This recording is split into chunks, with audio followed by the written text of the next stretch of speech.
Okay, this is Moshe coming to you from Israel in the Galilee, and it's the 23rd of June, 9:42 in the morning, and we're already at 80 degrees, but we're only going to hit 91. That's not bad for us. That's actually pretty good.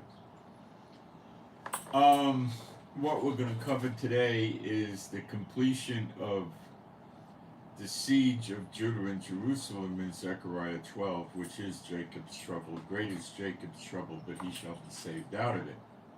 Of course, we're going to discuss who really is Jacob and who isn't. And um, I'll give you the details, most of which you're probably not picking up in the news anywhere. Um, we're going to talk about what Russia's up to, what they could do, what China's up to, what they could do. And the sleeper agents in America is going to be talked about a bunch with the daughter of Babylon, destruction in Isaiah 47, Jeremiah 50, 51. Guys, we're coming down to the wire. What the Lord told me in August, right around August 1st, 2nd, 3rd, something like that, I can't remember, in 2023 was that this is the year of recompenses. He didn't tell me this is the start of it. He didn't tell me when it started. So it can be over a lot before August, okay? Or not, you know. And the day of vengeance is associated with the year of recompenses and also associated with the year of redemption. So it appears there's an overlap of that one day that's in both years. These years are not really, they don't have to be biblical feast years, okay? Um, so, although Year of Recompenses does seem to have a lineup with Yovel or Jubilee year, and we might very well be in that right now, I don't know. Alright? So, um, that being said, I'm going to jump into the chat and make sure we got sound and picture, and then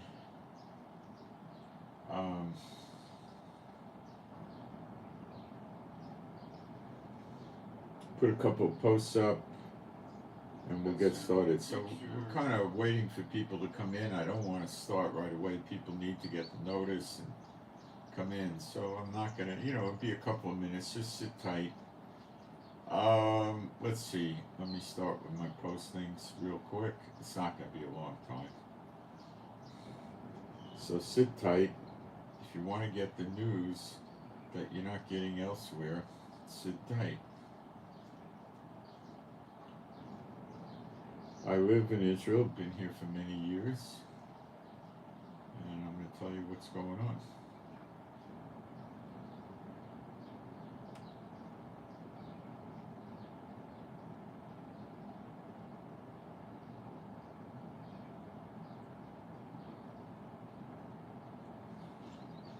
Almost done. Just want to get my email up there.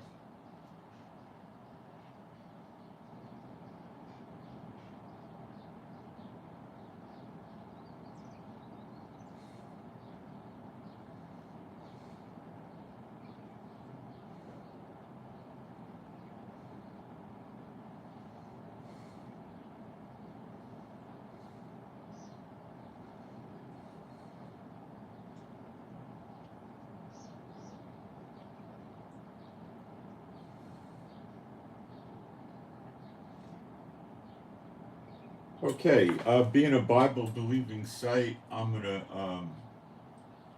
do some praise.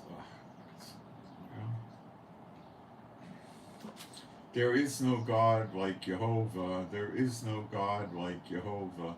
There is no God like Jehovah. There is no God like Jehovah. There is no God like Jehovah. There is no God like Jehovah. There is no God like Jehovah. There is no Messiah like Yeshua. There is no Messiah like Yeshua. There is no Messiah like Yeshua. There is no Messiah like Yeshua. There is no Messiah like Yeshua. There is no Messiah like Yeshua. There is no Messiah like Yeshua. Okay, for me to do what I'm going to do today, I have to talk about Iran, North Korea, China, Russia, as well as Lebanon and Hamas and the militias in Iraq and Syria, and now the Taliban, which is also starting to come into play. And so we'll get started. We got to start somewhere. So there was a period of 2 or 3 days where we weren't getting attacks from Lebanon.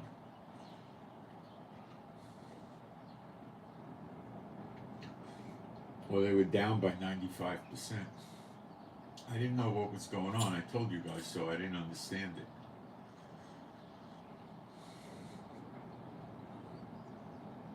Why is it happening? Our first thought was Lebanon got scared, but it didn't sound right because they would have negotiated. And Israel kept attacking them.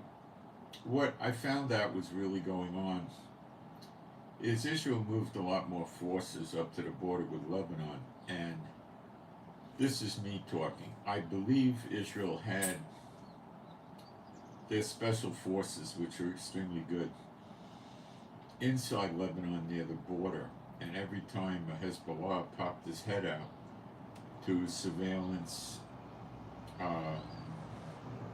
what's going on in the border, or launch a rocket or a shoulder-fired anti-tank missile or something like that, or snipe with a rifle.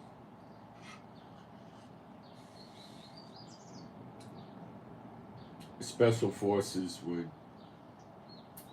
normally call in an artillery strike so they don't reveal their position, but they might have sniped at the guy also with a silent sniper rifle.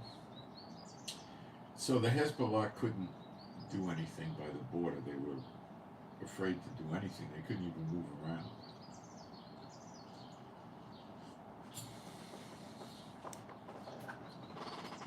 Their response to it, I would not say was brilliant. It was probably what Israel wanted them to do. And they moved a massive amount of their troops down to the border. So this curtailed the, if there were special forces inside Lebanon, it probably would have been within 2 or 3 miles of the border or something like that. They receded back to Israel, or if we were doing it by surveillance from the border, we probably, had those troops take better cover because there's a lot of them at the border. And the missile attacks are nothing like what they were, but they're substantial. Not super substantial, but they're very annoying, to say the least. They are intent on going through with this war. Okay? Hezbollah and Lebanon. They're going to do it. All they have to do to stop it is say, we'll withdraw to the Litani River, which is 17, 18 miles from the border, and stop shooting missiles, and it would be over. They won't do that. Iran won't let them. Iran told the leader of Hezbollah, whose name is Nasrallah, that it's not safe for him to be there. The Israelis will try to kill you, take your family, and come to Iran. If he went or not, I don't know. But I know that he is so scared and in hiding so deep constantly that he didn't even go to his mother's funeral. He didn't go. And that's pretty serious for these Muslims, I think by now Nasrallah is at least half crazy or 80% crazy. He's not making sense. Okay? Iran is basically telling him, look, your guys are going to get wiped out. You might get wiped out. Come to Iran where you'll be safe. He won't be, but he doesn't know that. So we don't lose you. We don't care about Hezbollah. They're a bunch of throwaway, Che Guevara's running around the jungle. We don't care about them. He may be waiting to go to see if the invasion happens. Now, Lebanon has airports and airlines. It would be relatively easy for Iran to fly a private jet in, or Hezbollah might have one, probably does, or a military plane from Iran or from some other country, and just put Nasrallah and his family on there and fly him out. Now that'll be a deflation to the morale of the Hezbollah, but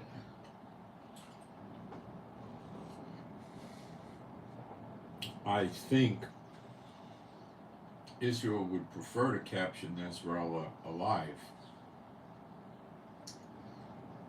and get intel out of him, and get revelations about Iran, and make this public, like an Eichmann trial or something like that, right?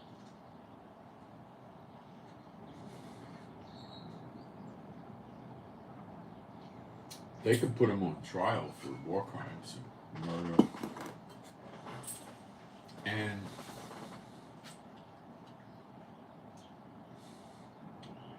that would be devastating to Iran. So I'm kind of, now Iran has IRGC soldiers there, so-called advising Hezbollah.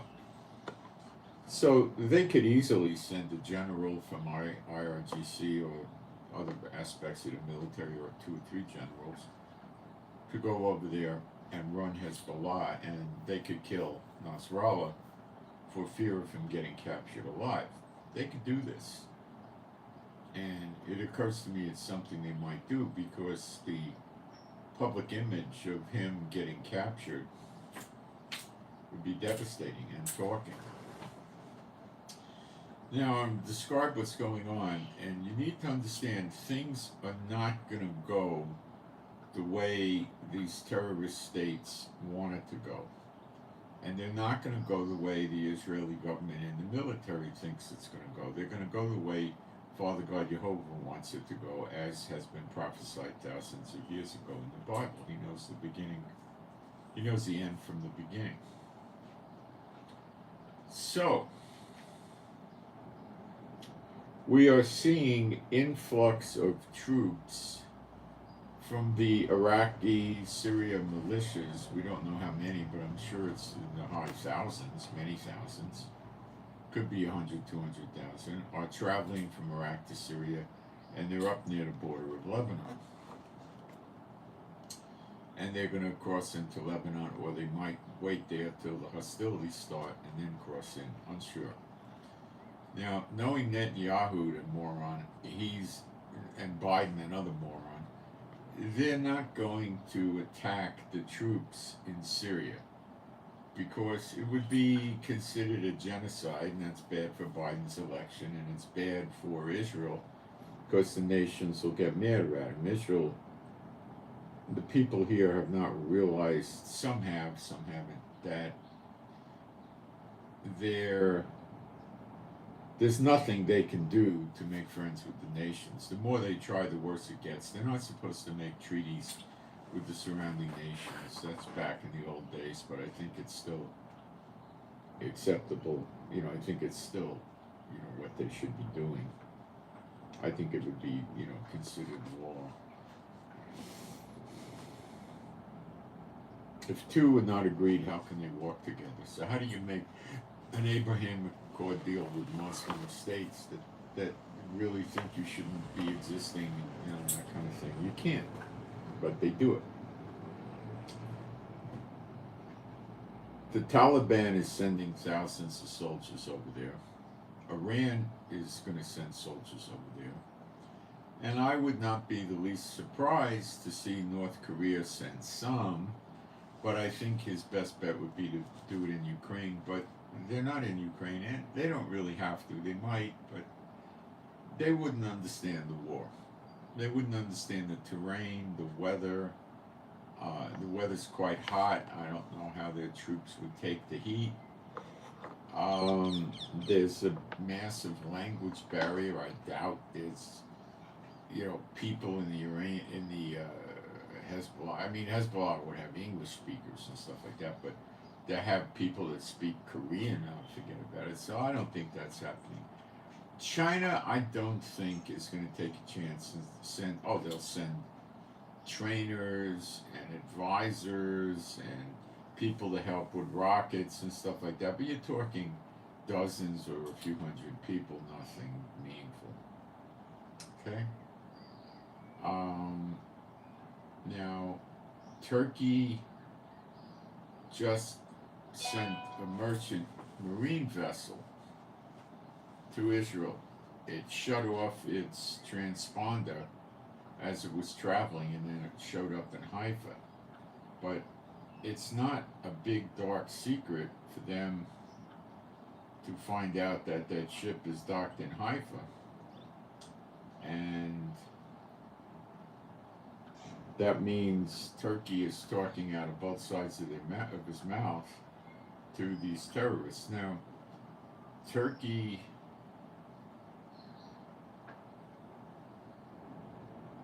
is still in NATO, and they might be using Turkey the way they were playing Obama. Oh, I'm a Muslim, and all that stuff. But I think with shuck and jive, he didn't even go to the mosque. He didn't have a prayer rug. He didn't do all it. It's absurd to think he's a real Muslim. So then there's the question of Big Mike in addition, which is a king-size elephant in the room.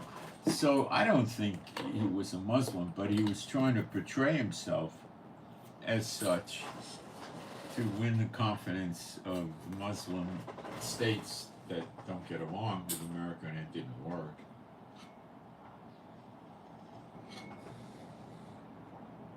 All right, so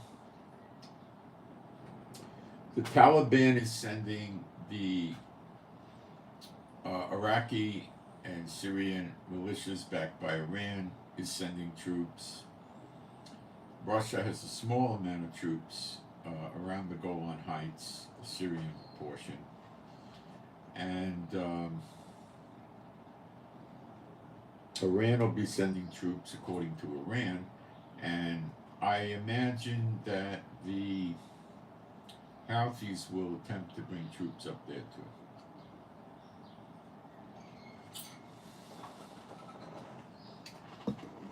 The Houthis in the last 48 hours took out 2 ships.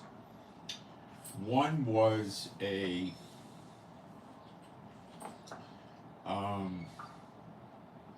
merchant marine vessel tied to Greece, and they hit it with a missile. It was in bad shape. It may sink, it may not, I don't know. Sometimes it takes ships a few days to sink if they're going to sink. And they say they hit the Dwight D. Eisenhower aircraft carrier for the 3rd time. Now, I believe, what's going on in the media is 2 anonymous officials in the U.S. government said that the Houthis are lying. I don't believe it. They hit a destroyer along with the Eisenhower some days ago, and we never heard from that destroyer again. I don't know where the heck it is. It might have sank, or it might be dead in the water and got towed. I don't know what happened to it. The Eisenhower was leaving the Red Sea, so it went, after it got hit, it went to port in Jeddah, Saudi Arabia, and there were videos of a big hole in the deck. And the decks are steel, and all they would have to do is weld, get some torches, cut out the jagged edges and so forth, and then position the plates to line up, and then weld them, and then sand them off to make them smooth. And that's something that could be done in Jeddah, Saudi Arabia. Now, they probably had to reconstruct some damage under the deck in the boat, and they could have done that. But the chances are that because the explosion on the deck, and the deck is steel plate, was so pronounced that the bulk of the explosion was on the deck, not in the interior of the boat. So the interior damage might have been there, but it wasn't, I don't think, extremely significant. Okay? So they could have flown parts and crews in from America to repair that in Jeddah, and then it was heading out the Red Sea at the north to the Mediterranean, and they attacked it, and I didn't hear about them attacking any destroyers or anything else. So I think that destroyer that was escorting it is no more.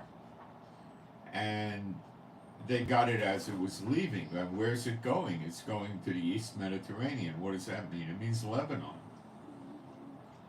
So if they welded the plates back on the deck, they might have had to repair a few airplanes or replace them. They probably did that.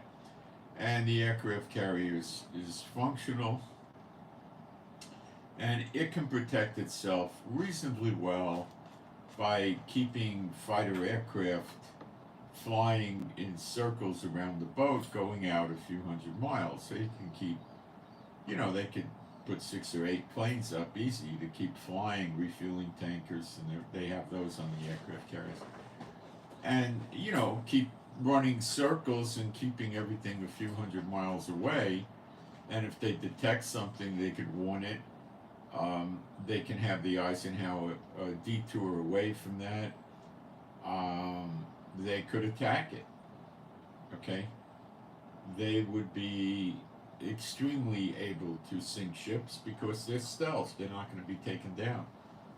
And there would be a number of them, and they wouldn't bomb it. They would shoot rockets at it from a distance.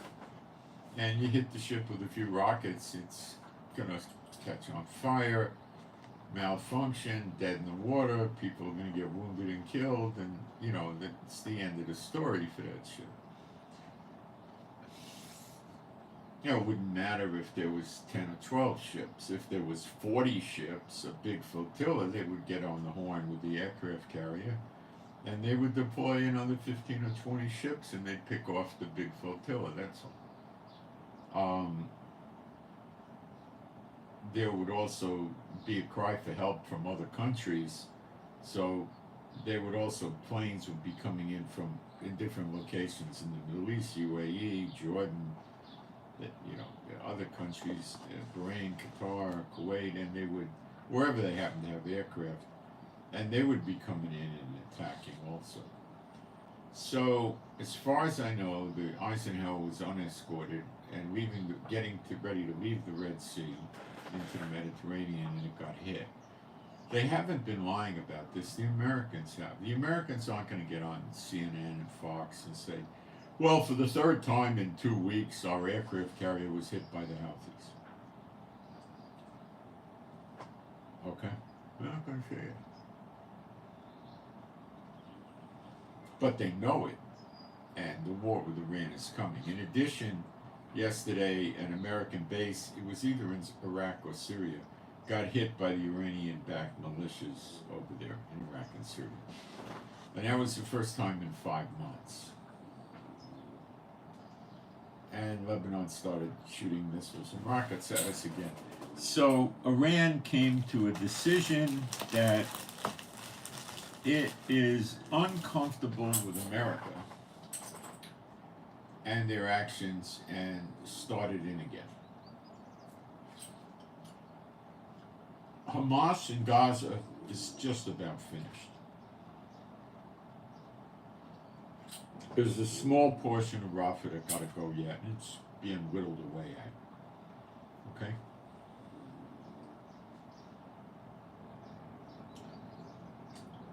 The missile launches out of Gaza were down by 99%. You can go a week or 10 days without a single launch. They're knocking off the tunnels into Rafah. IDF intelligence feels they're ready to run out of ammo. That would be missiles for shoulder fire launchers, anti-tank missiles, and RPGs. Bullets for their guns. And of course, their missiles. As our soldiers have been running through the place for better than 8 months, every couple of days you read about a destruction of ammo depots, collection of weapons, and stuff like that. They're going to have AK-47s. And they're going to have some RPGs, but without a continuing flow of weapons, they're going to have to tell the soldiers to use restraint.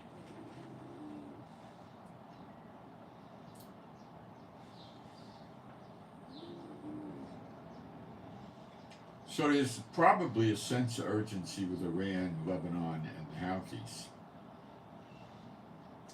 because Rafah's ready to go. Now, Schmuck and Yahoo should have sped it up and knocked him out earlier.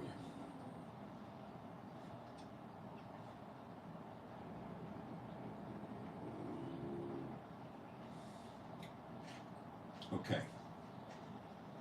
So a lot of our troops have been moved up to the border by Lebanon already from Gaza. Hezbollah's plan was to launch a serious missile barrage at all the Israeli Air Force bases and disable our plans. It was thought that by him that Israel would put their planes in Cyprus and run the war out of Cyprus so he couldn't attack the bases, so he threatened Cyprus. And then the European Union threatened him back and said, Cyprus is a member of the EU, it's not taking sides in the war, and we stand by Cyprus and we back it, and if you attack a member of the EU, you're attacking the whole European Union. Basically, he's telling that mental midget, we're all going to go after you.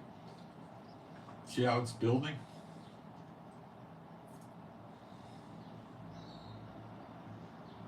From what I've seen yesterday and today, Hezbollah will throw missiles at Cyprus. I'm sure of it now. They will also attempt to use anti-ship missiles, which are the same missiles the Houthis have that are effective, and try to launch at ships coming close to Lebanon.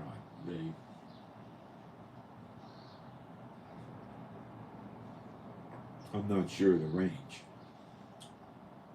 Their radar will be taken out in the first hours of the war, so it's not going to be that effective. Unless Iran puts a warship near there to guide and direct the missiles and drones into the targets they want to hit.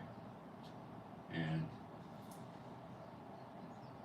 America are playing the role of the village idiots by letting Iran do that in the Red Sea, which is causing their military vessels to get hit and civilian vessels because they don't want to attack the Iranian ship.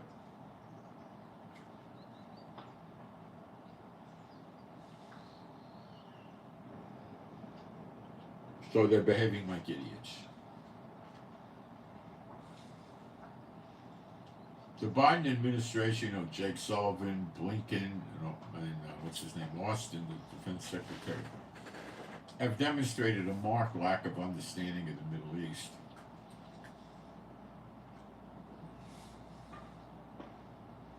Which Obama demonstrated. Being a Muslim with the big mic thing is a little bit out there, you know. Anyway,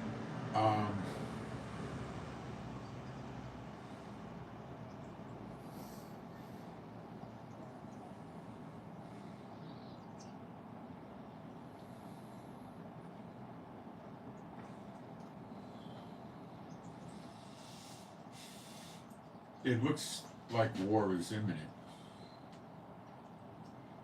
The Dwight D. Eisenhower, apparently, if it was hit, it wasn't seriously hit, as far as I could tell.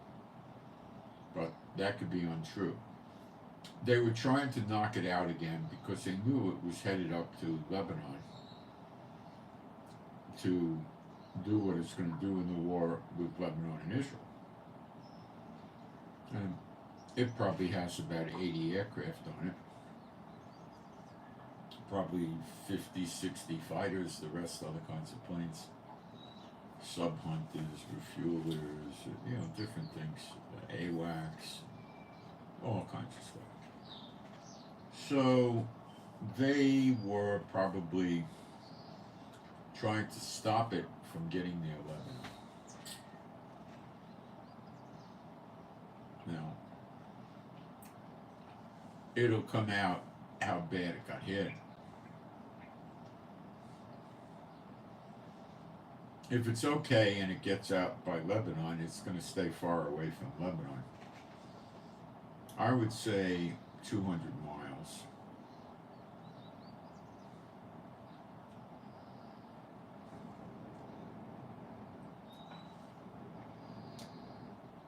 Now, you see, when you look at Lebanon, don't look at Lebanon in a box by itself. Look at it this way: Iran is at war with Israel.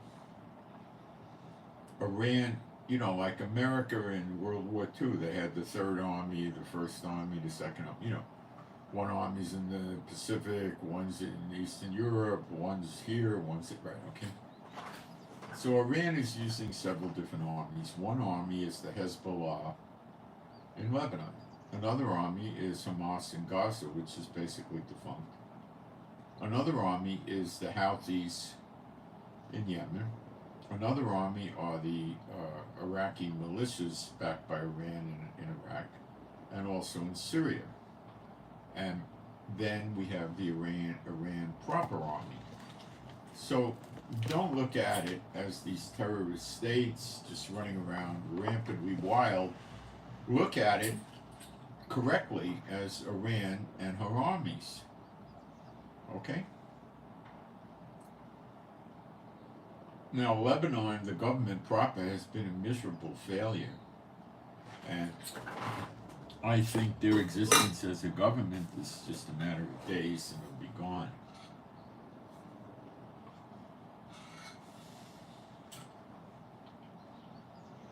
Israel doesn't have a vested interest in eliminating the government of Lebanon per se, but it's going to get bad if they do launch all the missiles they're promising. Israel's going to start taking out the electrical grid and stuff like that.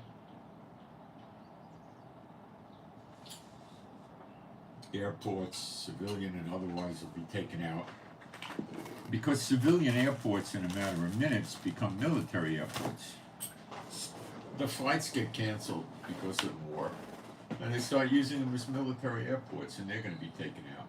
Not just holes in the runway, they're going to be conning towers, radar destroyed. Because they don't want Iran coming in. We've deployed most of the Israeli Navy to the Mediterranean by Lebanon. We left several ships down near Levi.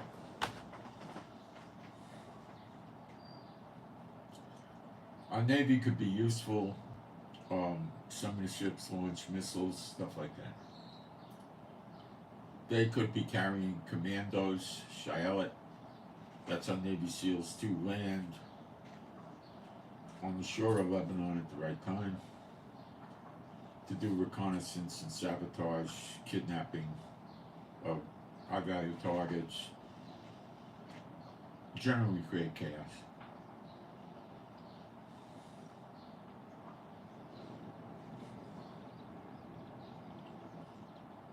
Lebanon may try hitting them with anti-ship missiles, but I don't think Israel's very worried about it.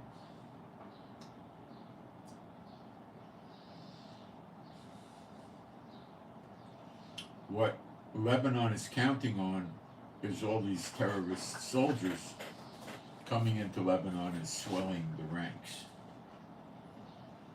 Okay?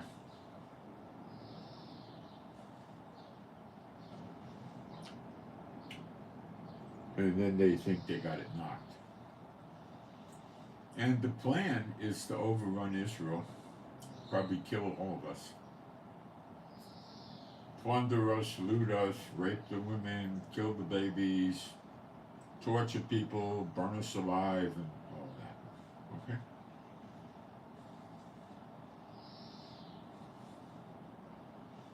The Taliban will do that. The militias in Iraq and Syria will do that. Hezbollah will do that. Hamas will do that. The Houthis will do that.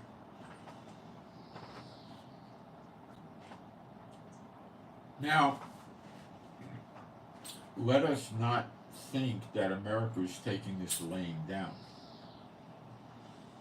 Now, some of you know, over the years, I used to go to a Twitter site called WarCam, or something like that. I'll get the exact name.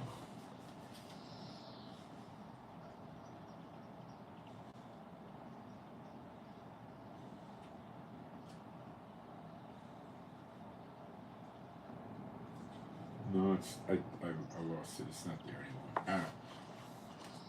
He hasn't posted anything since the 14th of June. He used to. What this guy did is they set up internet cameras, probably with a network of people that had houses facing various ports and waterways by American naval bases. And they would take pictures of warships coming and going, and he would report it. I used them several times and, posted, this ship is leaving and this is leaving and where they're headed and all that. And I think either he got arrested or more likely he got warned, like military intelligence and or the FBI came to his house and took his computers. They may have taken his cameras down. They may have threatened to lock him up, and he might actually be in jail. But he's not posting anymore. So they don't want the deployment of the Navy ships being broadcast all over the internet, which is a big war zone. This guy was around for years.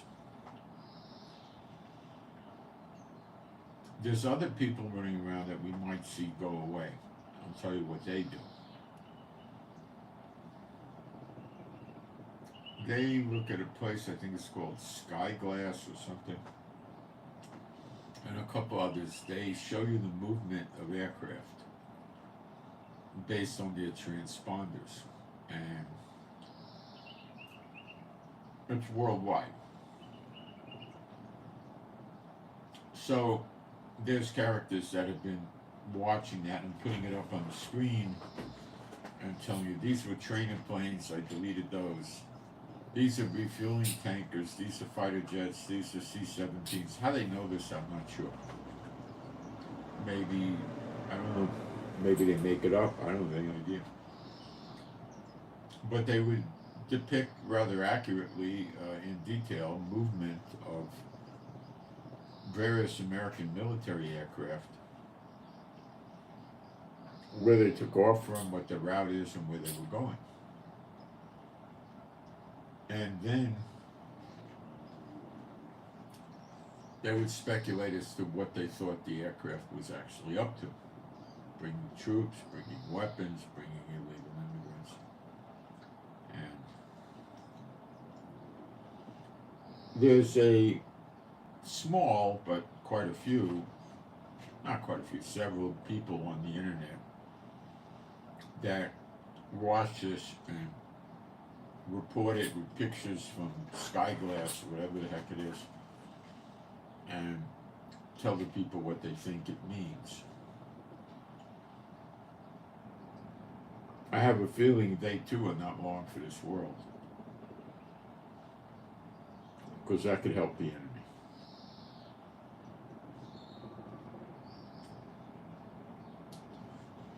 Normally they would tell them to stop unless they detected ties directly to Russia, China, and so forth. They would just give them an ultimatum, cease and desist, maybe from a court. And when they got that, they got to stop. If they don't, they're probably looking at 25 years in jail.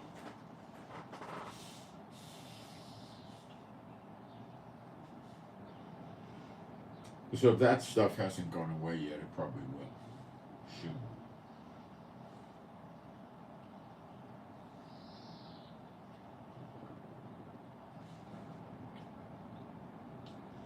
The Theodore Roosevelt aircraft carrier is allegedly heading over here, and I think the Gerald Ford also. And when they get here, it's thought that the Eisenhower will return home to America, probably, because the deep-seated repairs will be needed. Now, the Houthis are saying that the Eisenhower's retreating.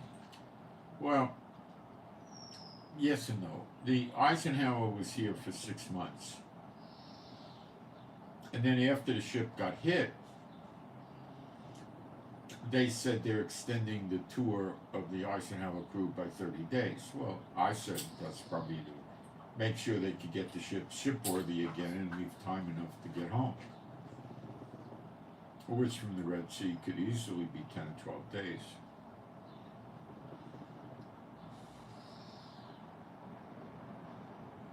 Now, it's unclear to me if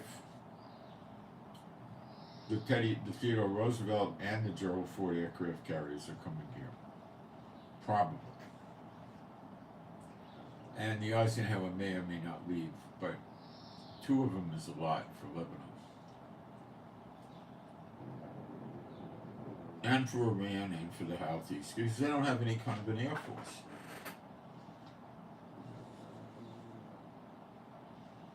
They don't have any real effective anti-ship missiles, anti-aircraft missiles, so.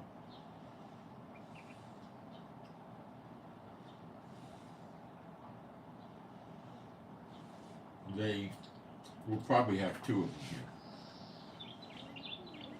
I don't know if they'll both be near Lebanon, probably. Will America help Israel by actively bombing Lebanon? Maybe.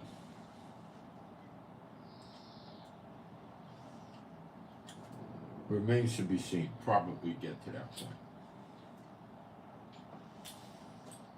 I don't expect boots on the ground. I expect planes in the air and missiles coming off of ships.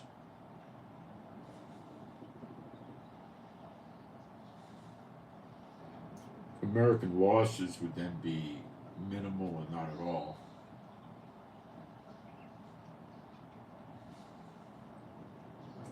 They don't want to go running around screaming, at home about losses. They might not want to do it because the protesters in America on the campuses, etc., will scream American genocide. America complicit with genocidal Israel and things of this nature.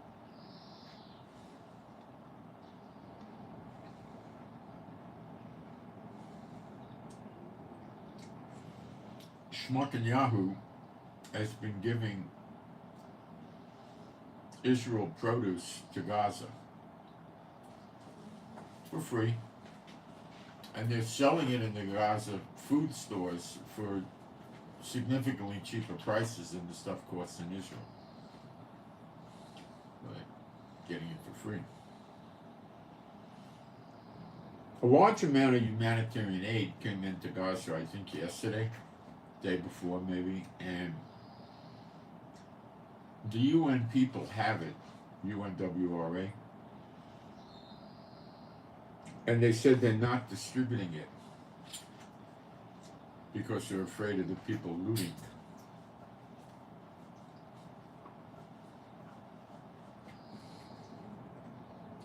Now, what's really going on is this. Much of the UNWRA people are Hamas in Gaza. They're Hamas soldiers working there undercover.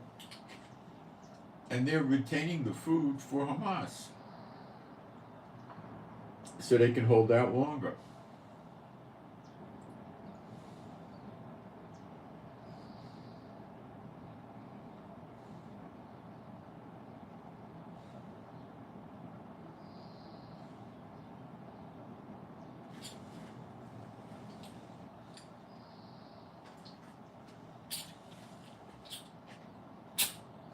And that'll eventually call or lead to more cries of genocide.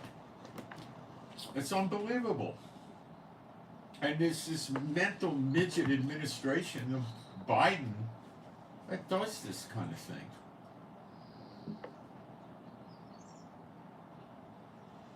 So, we'll go through now what Jacob's struggle is and why it's Zechariah 12. I want to check the chat very quickly.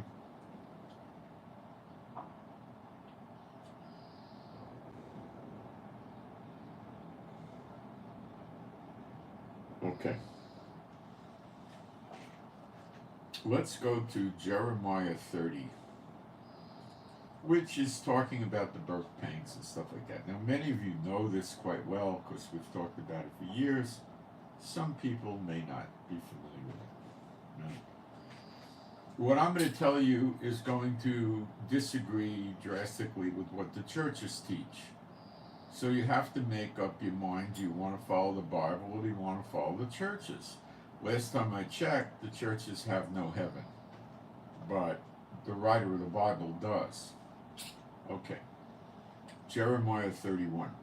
The word that came unto Jeremiah from Jehovah, saying, Thus speaketh Jehovah Elohim Israel. So it's, Thus speaketh Jehovah God of Israel. He calls himself the God of Israel. They're attacking Israel. All right, we know about that. Saying, Write thee all the words that I have spoken unto thee in a book. For, lo, the days come, saith Jehovah, that I will bring again the captivity of my people Israel and Judah, saith Jehovah, and I will cause them to return to the land that I gave to their fathers, and they shall possess it. I don't believe the fathers had the land from the Euphrates to the Nile and the Mediterranean to the Persian Gulf. They had a smaller Israel, more than we have now. Okay. Now it says the captivity of Judah and Israel. Israel means the 10 tribes, Judah, the 2 tribes, Judah and Levi. Many of them are here now, but the 10 tribes, no, they're not here now. But it's soon to happen. So that's where that's at. Okay. And these are the words that Jehovah spake concerning Israel and concerning Judah. For thus saith Jehovah,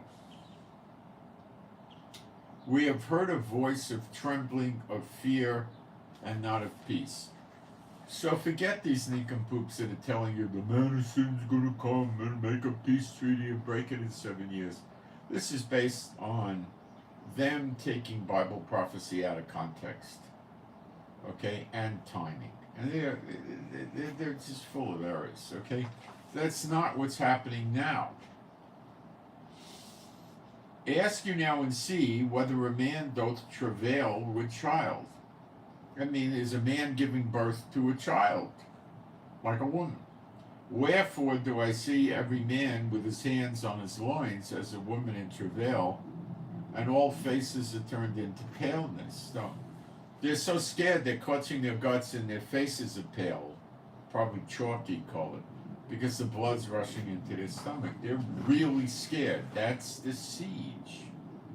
We'll keep going. Alas, for that day is great. So it's a day. This is not a year. I would say it's the day of vengeance. That none is like it. Even the time of Jacob's trouble. But he shall be saved out of it. Now, this doesn't sound like Gog and Magog to me. Ezekiel 38, 39, not at all. Okay. He shall be saved out of it. It doesn't ring right with Gog and Magog war. For it shall come to pass in that day, saith Jehovah of hosts, that I will break his yoke from off thy neck, and will burst thy bonds, and strangers shall no more serve themselves of him. Well, when you read about Israel and Gog and Magog, that's already been long gone. The strangers serving themselves of him is now, like what Biden's doing to us by withholding weapons and trying to dictate to us.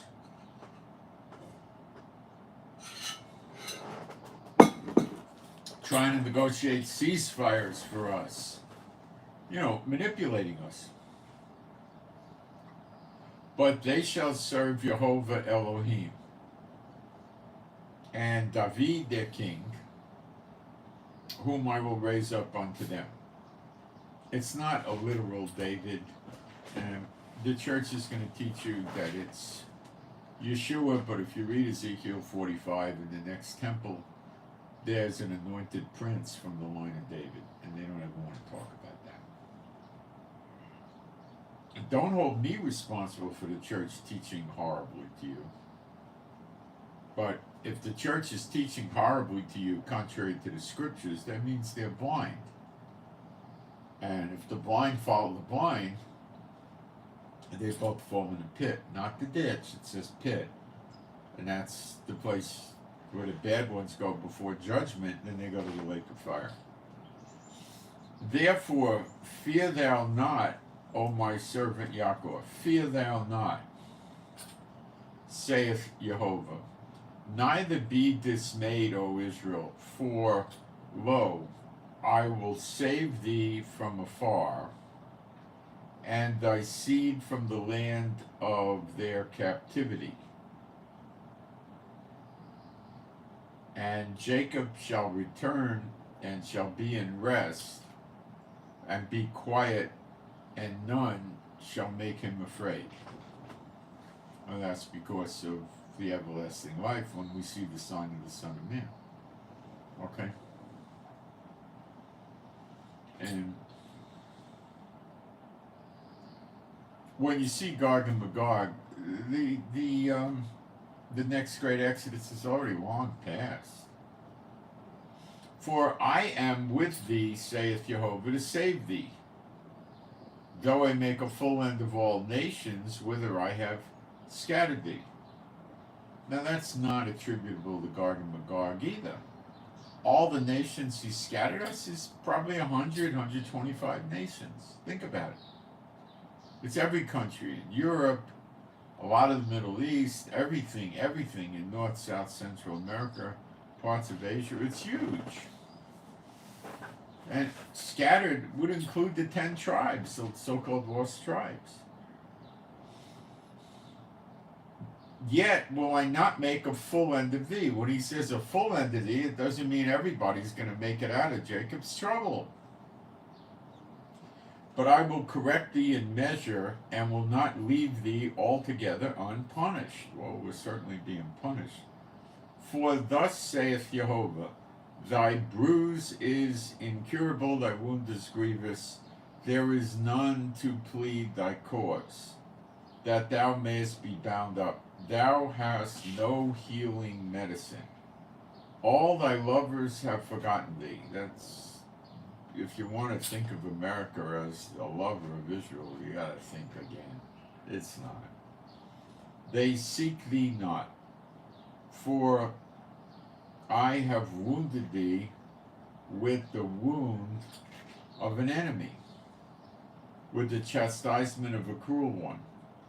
For the multitude of thy lawlessness,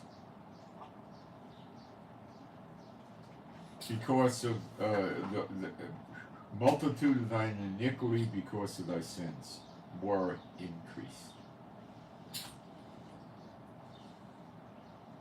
Why criest thou for thine affliction? Thy sorrow is incurable, for the multitude of thy lawlessness, because thy sins increased, and I have done these things unto you. Therefore, all they that devour you shall be devoured, and all thine adversaries, every one of them, shall go into captivity. So all our enemies are going to be leaving their country. This is tied to Jeremiah 30, verse 8, where 11, where he says he'll destroy all the nations. He doesn't kill all the people. He destroys the land.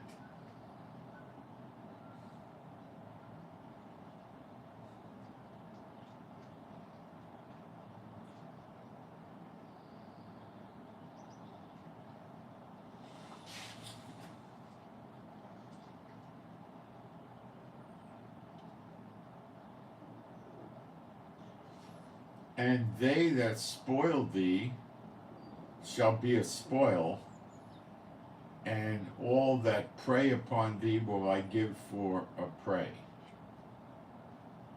Well, Does Iran prey on us? Does Gaza prey on us? Prey on P-R-E-Y, P-R-E-Y, prey on us? Does Hezbollah, the Houthis? Of course they all do.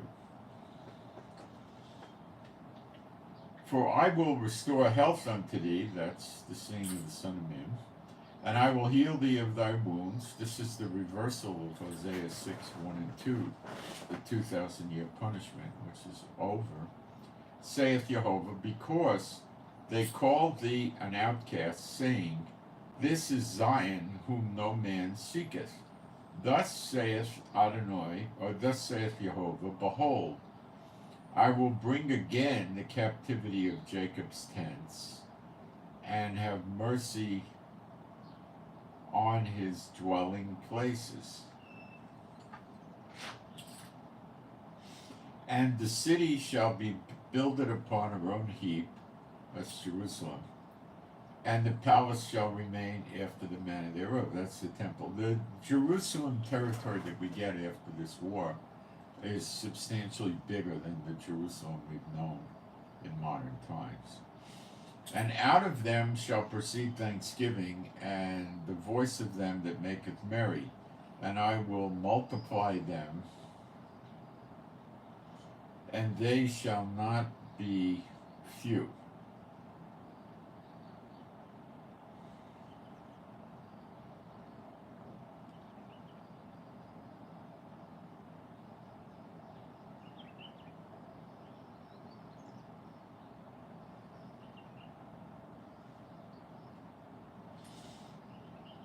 Okay.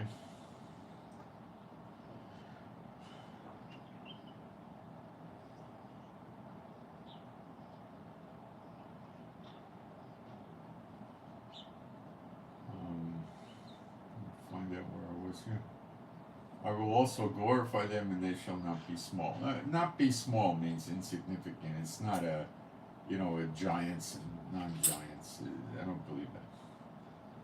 Their children also shall be as aforetime, and their congregations shall be established before me, and I will punish all that oppress them. And their nobles shall be of themselves, and their governors shall proceed from the midst of them. The governors would be judges, for instance, okay? Have to come out from the midst of Israel. To be a judge, you got to be a prophet, and there's only two of those coming, the two witnesses, Apostle John and Elijah. That's that. But they have to come from the midst of Israel. And I will cause him to draw near, and he shall approach unto me. For who is this?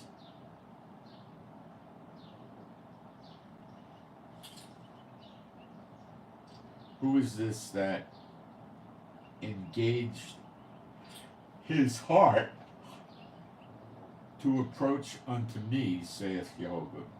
Two witnesses. And you shall be my people, and I will be your God. That's your redemption. Behold, the whirlwind of Jehovah goeth forth with fury, a continuing whirlwind. It shall fall with pain upon the head of the wicked. The fierce anger of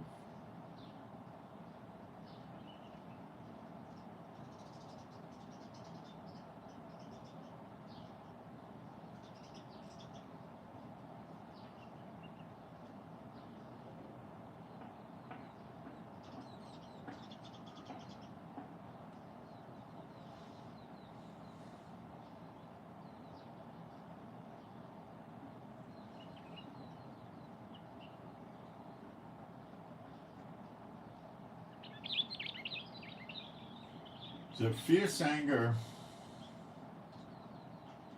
of Jehovah shall not return until he have done it, and until he have performed the intents of his heart. In the latter days you shall consider. We're in the latter days. So now we'll go to Zechariah 12, and we'll open it up. And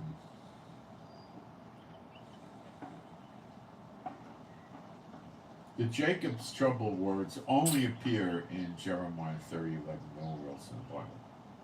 The burden of the word of Jehovah for Israel, saith Jehovah, which stretcheth forth the heavens, and layeth the foundations of the earth, and formeth the spirit of man within him.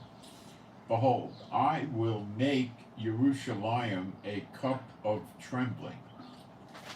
Now they tell you that means that it's the cup of the wrath of the Lord. Well, it could be.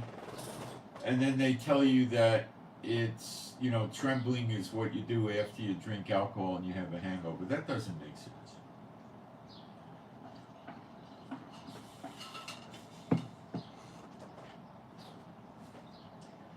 The cup of the wrath of the Lord usually makes them crazy and they start wars. The cup of trembling is going to scare them. I think this is different. And it's going to scare them badly.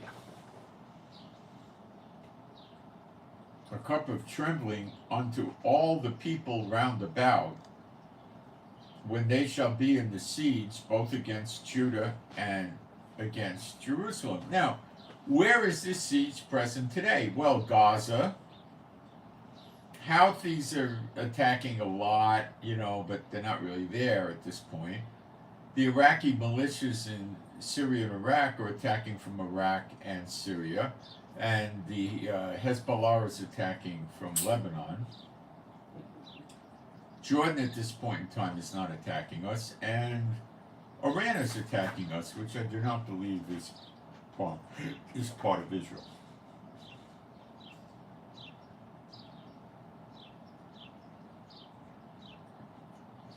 Verse 3, and in that day will I make Jerusalem a burdensome stone for all people. All that burden themselves with it shall be cut in pieces, though all the people of the earth.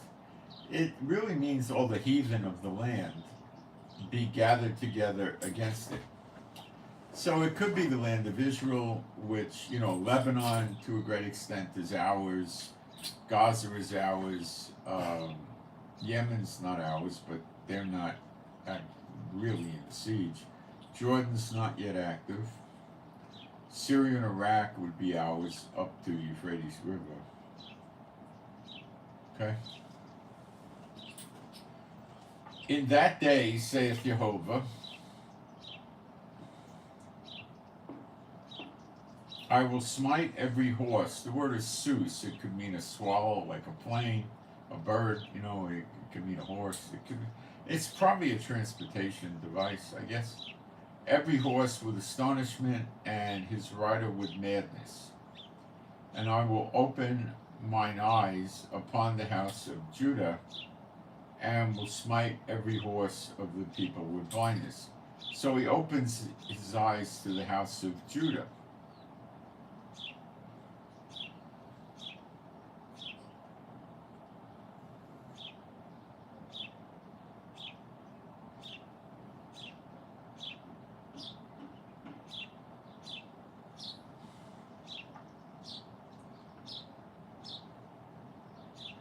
And when he opens his eyes to the house of Judah, it means he's turned his punum, his face towards us, because that's where the eyes are, right?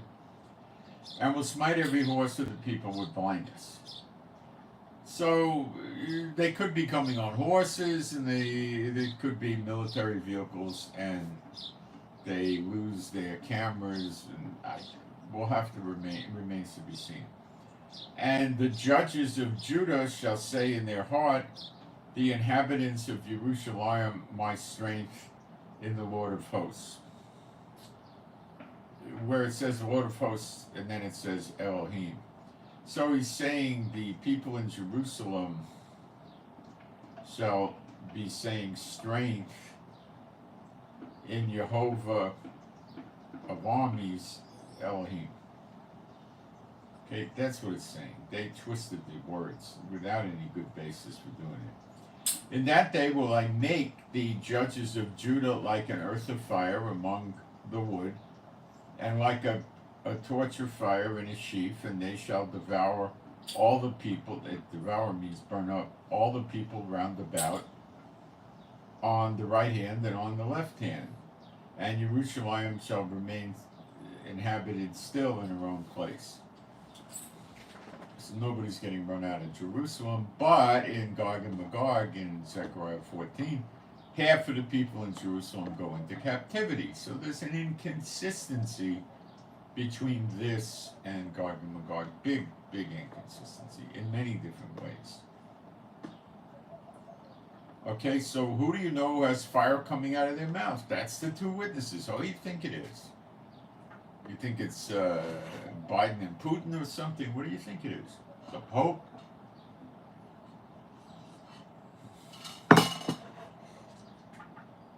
Elvis and Michael Jackson? No, it's the two witnesses. Jehovah also shall save the tents of Judah first, that the glory of the house of David and the glory of the inhabitants of Jerusalem do not magnify themselves against Judah. In that day shall Jehovah defend the inhabitants of Jerusalem. And he that is feeble among them, and in that day, that's the old people that stumble and totter and bent over and stuff, shall be as David. So the old feeble people are going to be like David, who killed Goliath and a bear and a lion. Well, that's because they see Yeshua and then they jump out of the stall like a baby calf because they have everlasting life. And I'm going to explain that to you in the next 4 or 5 minutes. The house of David shall be as Elohim, as the angel of Jehovah before them. That's Michael, the glory of God of Israel, with Moses and Aaron and the children of Israel in the wilderness, and he killed 150,000 or so in one day. That's what the house of David's going to be like. So something's really going on, right? And this has never happened, and it shall come to pass in that day, it all happens in a day, that I will seek to destroy all the nations, all the goyim, that come against Jerusalem. And I will pour, now he's reflecting back, and I will pour upon the house of David and upon the inhabitants of Jerusalem the spirit of grace and supplications. So now they're believers. He poured his spirit out on them that would make them believers. He doesn't do that if they're not believers.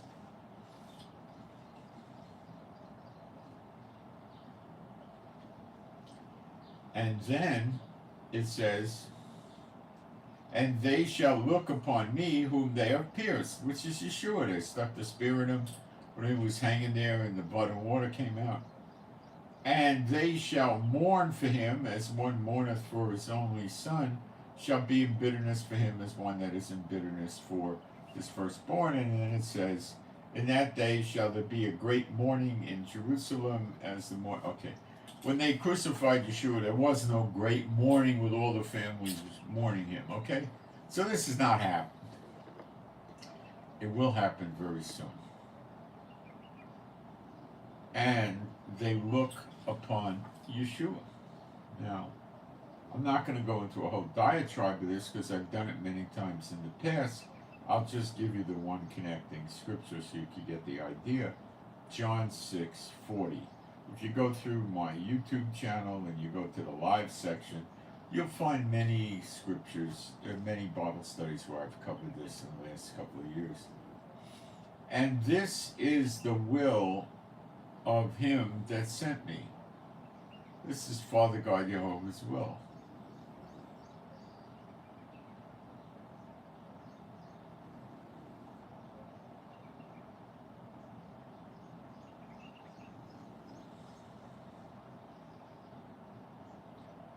So it says, and this is the will of him that sent me, that everyone which seeth the Son and believeth on him may have everlasting life, and I'll raise him up at the last day. The everlasting life comes right then and there. Now that's not immortality, that means they're going to live a long time. My people's days will be like that of a tree, a child shall die 100 years old. Like the flood, only probably twice as long. They were living almost 1,000 years, and probably go 2,000 years. But you don't need to live that long because New Jerusalem will be here way before that. And then you could go in and partake of the tree of life and the water of life, and then that's why it says there's no death there, because you won't have death in New Jerusalem. Okay. So in a nutshell, this is what's going to happen, and this is Jacob's trouble. It's great, but he shall be saved out of it. That's the saved out of it. Let's go look at the word for saved in Jeremiah 30:11 in Hebrew.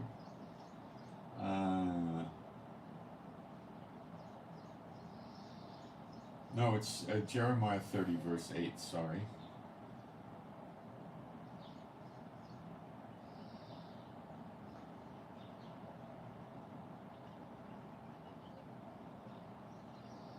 No, it's not 8. Let me see where it is. Yeah, I'm sorry, 7. I missed it. But he shall be saved out of it. Very interesting word for saved. Yasha. Which is the root of Yeshua's name. It means salvation. So he shall be salvationed out of it. And that's what happens in Zechariah 12. We don't read of anything like this in God and God. Okay? And that's what's coming upon us, and the pieces are being put together. The piece that's missing is Jordan. Now, Jordan might get it after. I believe we'll be fighting after we have everlasting life and we're in redemption. So Jordan may get it then, or maybe not. There's other likelihoods that could happen. I'll go through a few of them. One is various Iraq and Syrian militias could go overthrow Jordan and move on Israel from the West Bank. Iran could push in through the West Bank at Jordan. It could happen.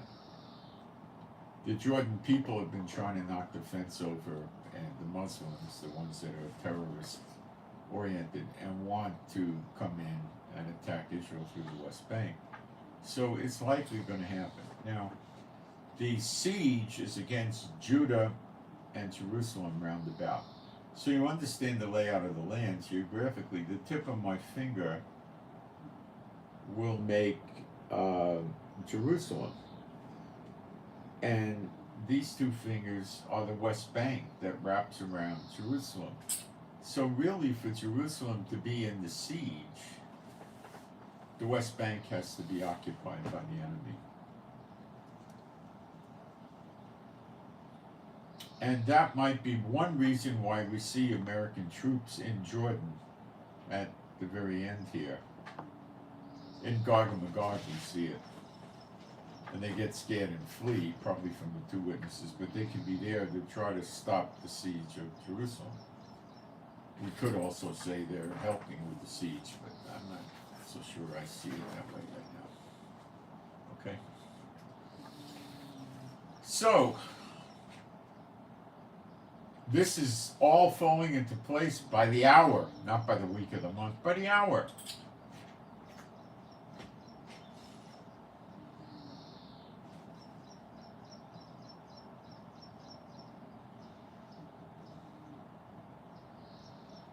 Let me look at the chat real quick.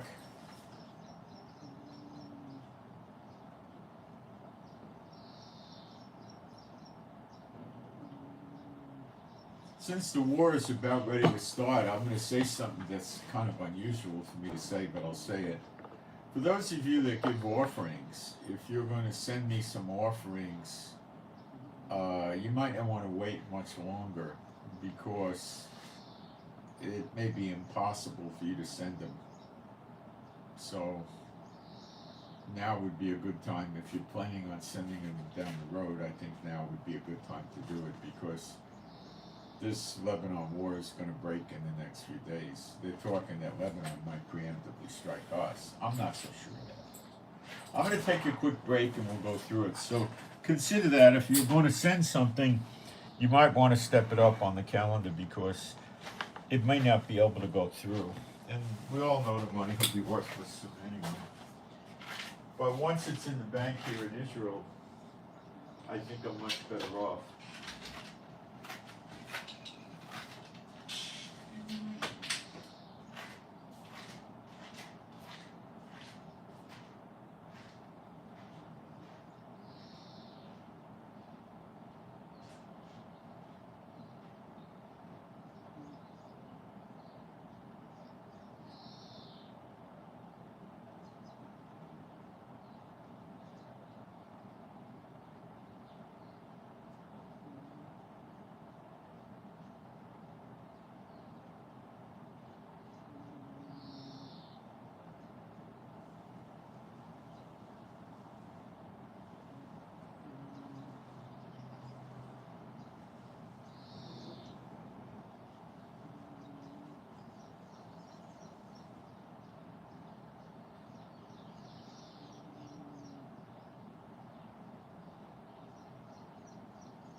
98% of the church world is completely unaware of what I just told you.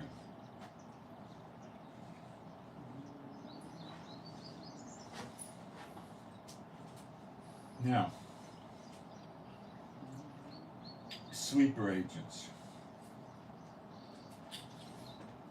America has already been invaded.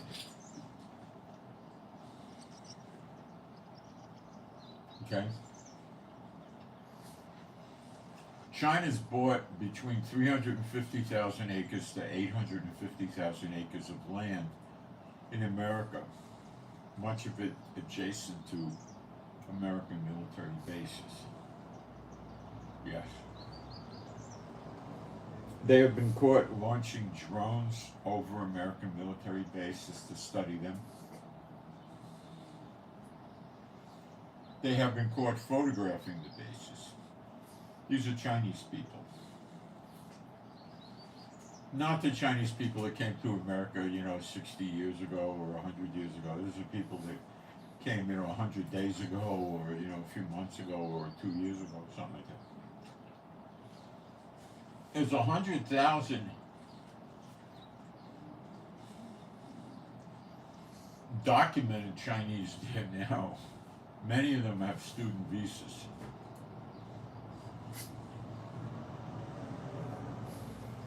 Okay. Now I got a map for you. I put this on my Telegram earlier today.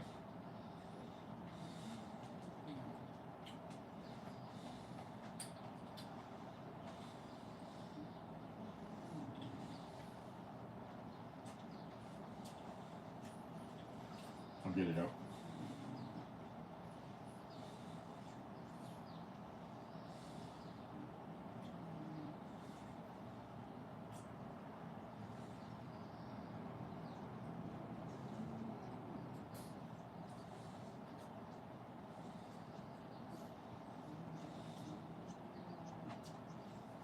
The map shows you the American military bases where China has land right next to it.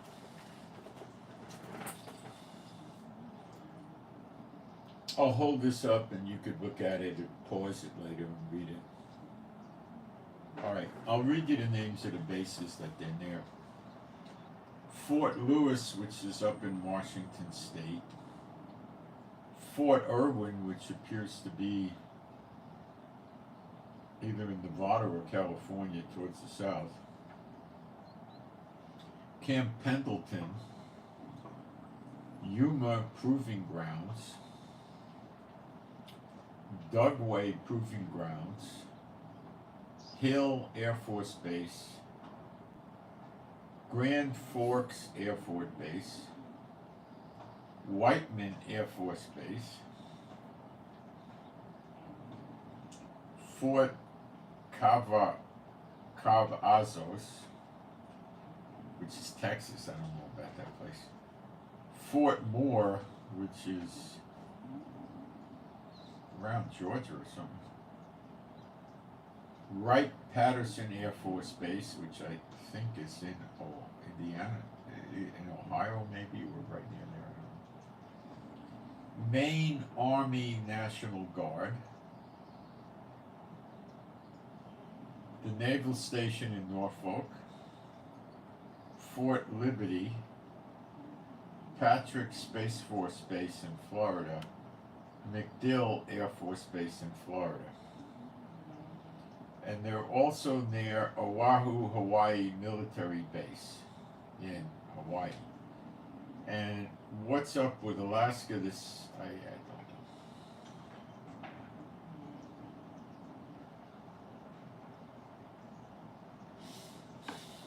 You've been invaded.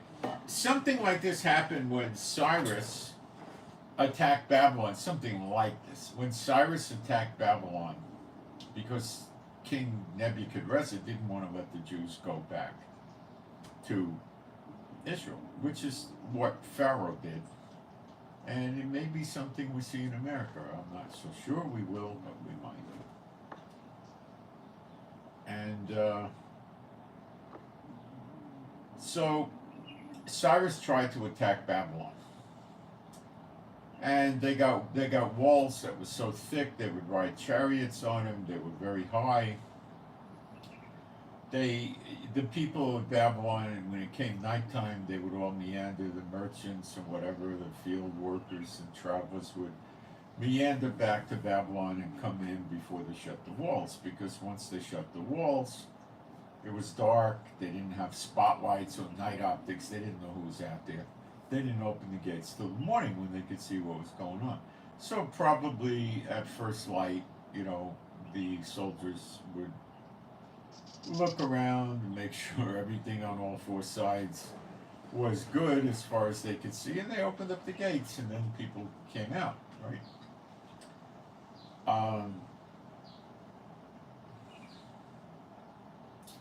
And they had a river going under the main gate into Babylon, or it might have been under the wall someplace. I'm a little unclear on that. But this river would supply them with running water so they could eat, cook, take care of their needs, right? Drink water. And they had food supply for years. So the Babylonians came, Cyrus, the Assyrian king, came, and he had a big army, and they went outside the gate, and they started clashing with the Babylonians, and the Babylonians ran outside the gate and fought with them for a while, and then they went back inside the gate, laughing at them, and just shut the gate. And then they figured, well, they might stay here a month or 2 or 3, and they're going to wear themselves out, and then maybe we'll come dispatch them, and they'll start getting sick and weak, or they'll just go home. So they were laughing at him, okay? So what did Cyrus do right after that? He immediately took his whole army, and they dug 28 tributaries to the river going under the walls of Babylon into Babylon, their source of water, and diverted all the water. And that left the riverbed without water. It might have been muddy, I don't know. So it might have had stones on the bottom, it might not have been muddy. So they just walked under the wall where the river was. When the whole army, when the people of Babylon woke up in the morning, they went outside to go to the bathroom or whatever, and they had their coffee and breakfast or whatever they drank and ate on their verandas, and they realized that they were occupied. They lost the war. Because all that the Babylonian king had at night was, a bunch of lookouts on the wall. If they saw anybody, an army coming or something like that, they would probably blow a trumpet or ring a bell or whatever they did. And the soldiers were inside the walls. They'd wake up, grab the swords, bows and arrows and all that, and run up to the wall, and the fight would be on. So he didn't have that many people. He might have had, 50 or 100 or 200 out there. Just night shift, watching things, no big deal. And the reason God did that is because the Jews were there, and he promised them at 70 years they're going back to Israel. Time was up. That was the first 70 in Daniel 9:24. God's going to make good on his word. Now, if he just let Cyrus go to conventional warfare, what would have happened? Cyrus would have shot probably 50 or 100,000 arrows over the walls into the city. Many of them would have been fire arrows starting fires.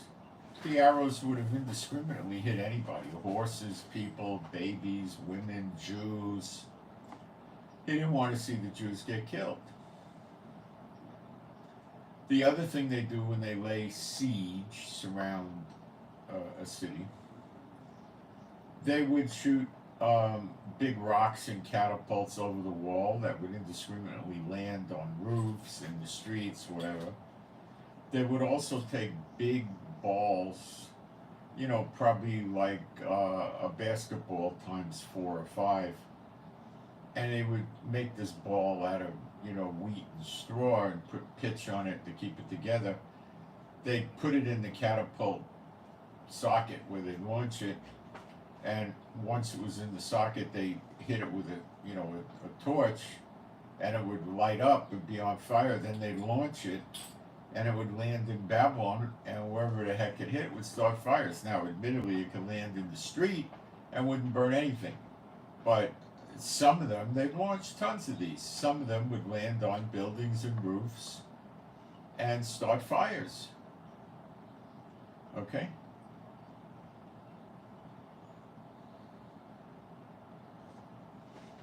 And then they would also, you know, I mean, that's enough. That's what a siege looks like. They try to burn them out, they try to shoot them with arrows and all kinds of stuff like that. And that would have killed the Jews. He didn't want to have that. So that's how come he must have told Cyrus what to do. And Cyrus got the victory.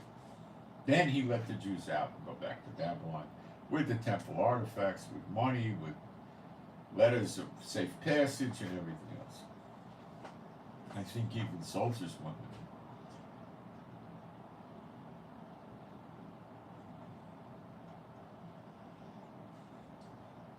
him. Okay?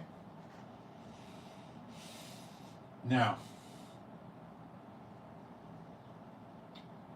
is he doing that with the sleeper agents to protect and preserve the believers and the Israelites in Israel? I don't know. I don't know what he's doing. It could be. It could be. There's going to be a surrounding of America too. The way this is going to play out is the sleeper agents are going to hit the military bases.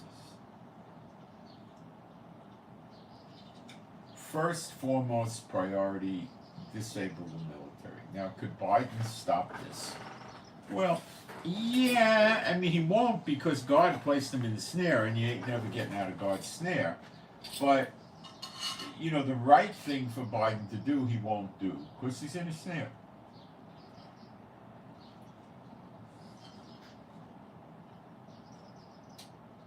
The right thing would go to these military bases and keep a shift of perhaps someplace around 3,000 soldiers on watch, on guard at all times in these bases.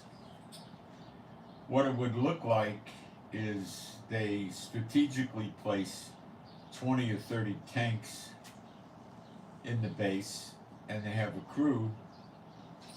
They don't have to sit in the tank. They could have the tanks ready to go. You just got to turn the key and the tank's good to go. And the crew could be inside buildings nearby doing what they do.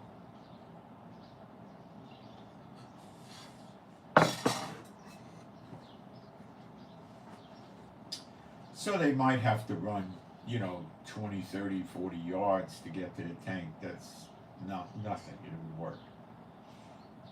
And then the tanks become active, which is a lot of problems for invaders. Number two, they have a bunch of Humvees and armored personnel carriers roaming the perimeter of the base, outside the perimeter,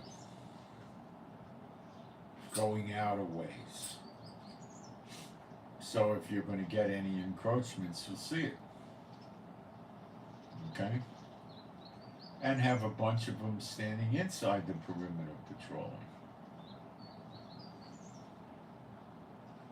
Have at least 2 or 3 helicopters in the air all the time, working out maybe 100 miles, looking for any movements towards the base that are suspicious, right?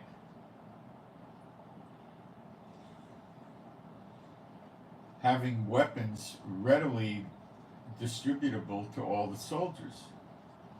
Instead of having them locked up deep inside some arsenal, have them someplace in the barracks and have a lot of soldiers carrying their weapons, 3,000 or so all the time. You don't have to change the military police at the gate. That's not important. And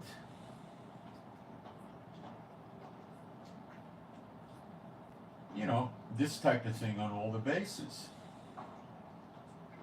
And they would probably need to put anti-missile systems in there, Patriots and stuff like that. I don't think the Americans deploy anti-missile systems on their domestic bases. They're sitting ducks.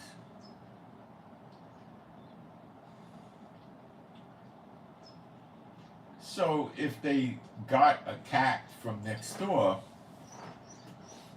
by thousands of sleeper agents, they still have to overcome 20 or 30 tanks, 20 or so armored personnel carriers and armored Humvees with 50 caliber machine guns, 2 or 3 Apache helicopters overhead, and the capability for all the American soldiers to grab rifles and ammo in a matter of 1 or 2 minutes. So they would be in for one horrific battle that would probably go on for days if they came in sufficient numbers. If they didn't, it'd be over quick.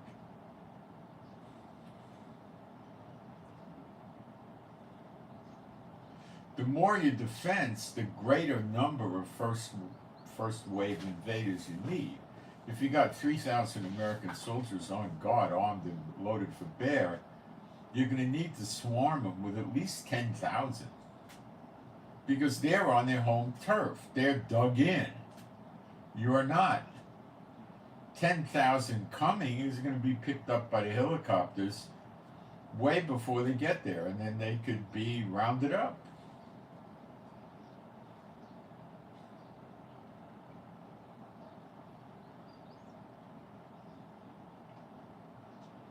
Okay? Biden will not do this. Why? If he did something like this, immediately the Congress, Trump, the gun people, the survivalists, the preppers would say this moron Biden did this to us. He caused it, that idiot, to get votes. We got to get rid of him now, immediately, or we'll be destroyed. All of us will die. In other words, the wrapper is off. They see the real threat, and Biden's acknowledging it by beefing up the bases.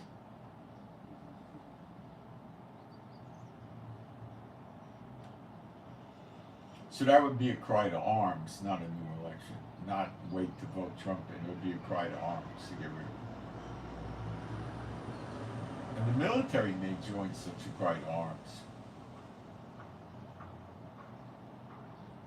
When they realize mommy and daddy and grandma and grandpa, and sister Mary and brother Bill are all at risk, and their children and their wife, they may want to get rid of Biden too. I mean, he's got dementia, he's senile, he gets lost on stages. They're scared.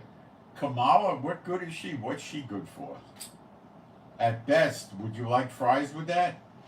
Would you like me to supersize that? I mean, that's giving her the benefit of the doubt, I think.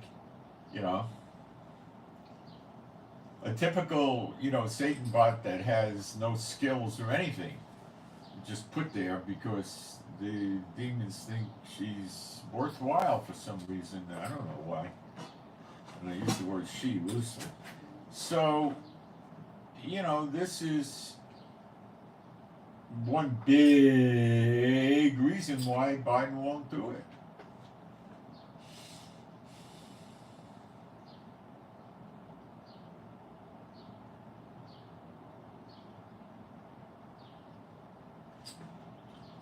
I imagine for months now the FBI's been working on this, and they probably working with naval intelligence, Air Force intelligence, military intelligence, and probably the CIA, and they are probably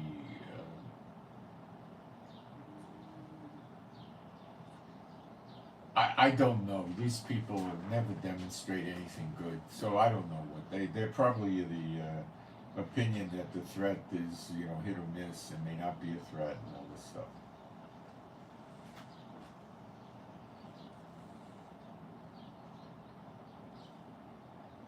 Don't know. I just don't know what they think. They're, I'm sure, under a delusion. They're serving the unclean spirits. The bosses of these agencies, or any high-ranking official in there, is definitely working with the enemy, the Satanists. So this could happen any day. And when they take out the military, then you'll see China and North Korea and Iran and Russia come, according to their plans. Okay? Now,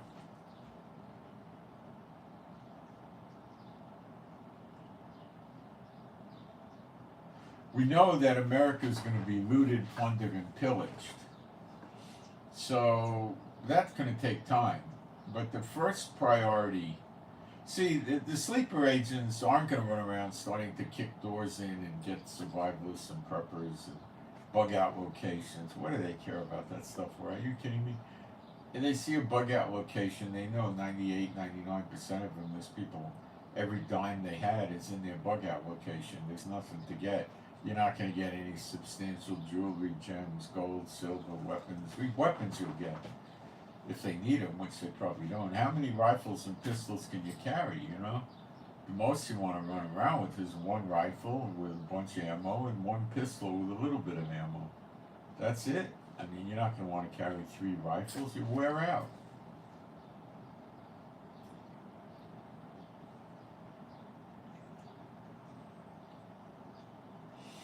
So they're not going to go to Beverly Hills and Cherry Hill, New Jersey, and Treasure Island in Miami, and the good neighborhoods of, go to Malibu and all those places in LA, and the, Sausalito in the San Francisco area, and, Pacific Heights and Nob Hill and Russian Hill and Telegraph Hill, all the rich live. Not going to go do that right away. Why? Get rid of the military and then do it at their leisure. If they try doing that first, there'll be such chaos with the people shooting at them and them shooting at the people, the military will be deployed. And then they got a real problem because they're on America's home turf and it's not going to work out for them. So you get rid of the military bases and then you could breathe easy and go loot and pillage all you want. And they'll rape the women and kill people and torture them and everything else. So when you look at now the believers are going to get out of there. They're not going to have anything happen to them. They're going to come to Israel. When Zechariah 12 happens, which is most likely the day of vengeance, the same day America gets hit, in a day suddenly and in an hour, they'll have the everlasting life and they'll just start coming to Israel, which is the next great exodus. They stop in the wilderness. I don't think you'll have much trouble.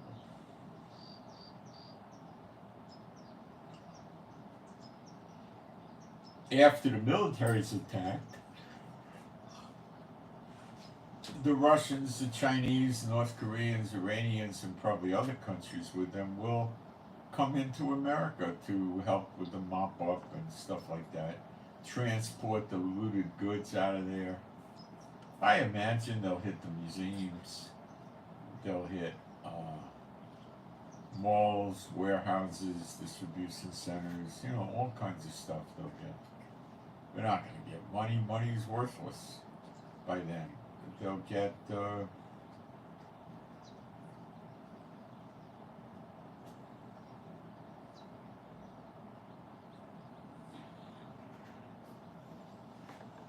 money will be worthless. They're not going to pick up money. They're going to want expensive things. Clothing, furniture, electronics, artwork, rare wines and liquors, jewelry, stuff like this, leather goods, they'll take women's clothing, they'll take men's clothing, all the expensive stuff. They're not going to go to your house and take a $23 pair of Wrangler jeans.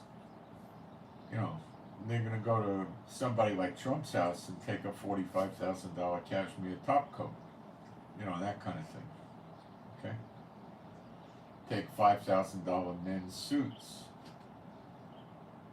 Take shirts that cost, you know, $400 or $500. This is the stuff they're going to go after. Okay? They might take the cars out of there. I watched a video that was very recently done, maybe within a month. This guy lives in Beverly Hills and he makes videos about mansions and cars and watches. He got the Beverly Hills Police Department to give him a tour of their police department. I watched it. I was very interested because I used to work on law enforcement. This police department has a budget that won't quit. I mean, I was shocked at what they have. It's a small little community. They have their own jail. But what a jail it is. It could hold 30, they have 36, capacity of 36 people. Now, county jail is usually in the hundreds, you know, depending on the county. But it's rather unusual for a little city like Beverly Hills to have a jail that size. Often they'll just use the county jail, you know.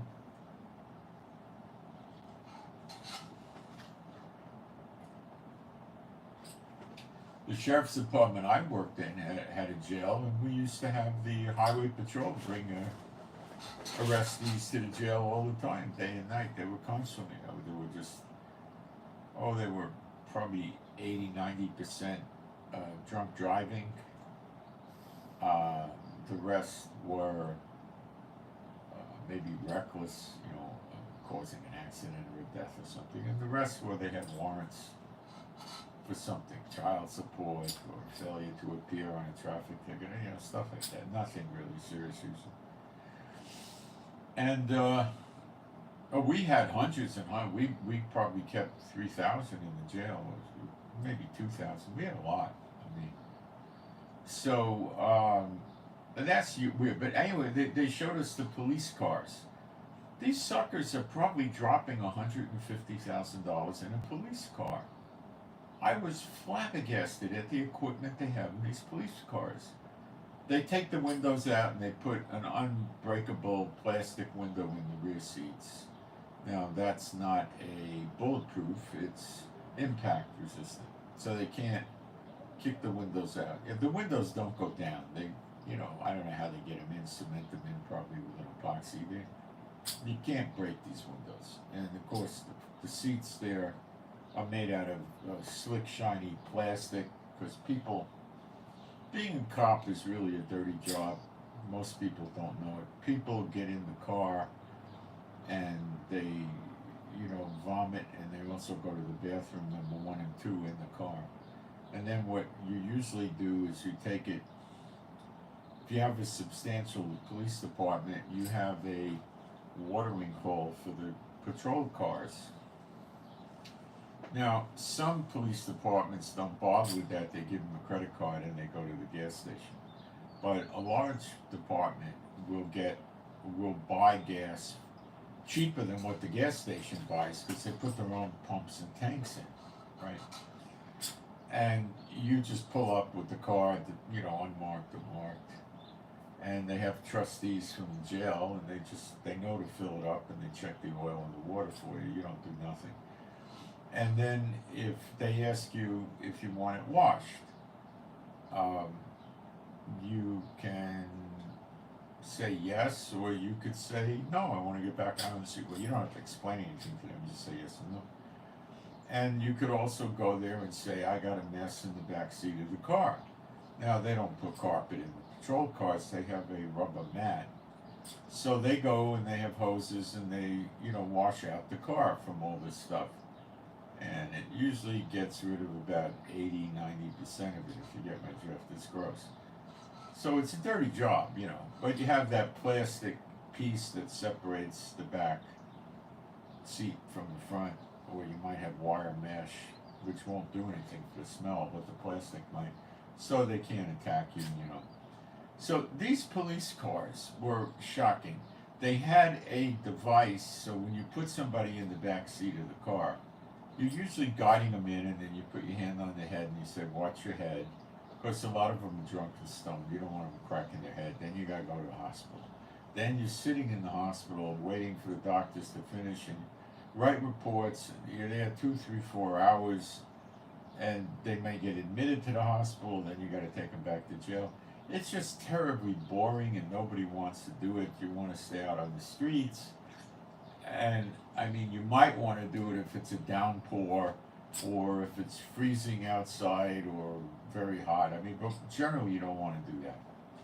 So you're careful the guy doesn't smack his head. Plus, you know, if in the course of 6 months 3 or 4 guys smack their head getting in the car, you know, you're going to get called in, you're going to have to go for retraining, and you're going to have problems. You know, they might take you off the streets, or, you know, you don't know.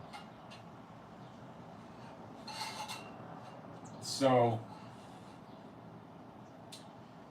when you get them in the car, you got to seatbelt them. So if you're going to reach over after you've seated them in the car, let's say you're on the right rear of the car, the right rear door, and he's in the right rear of the back seat.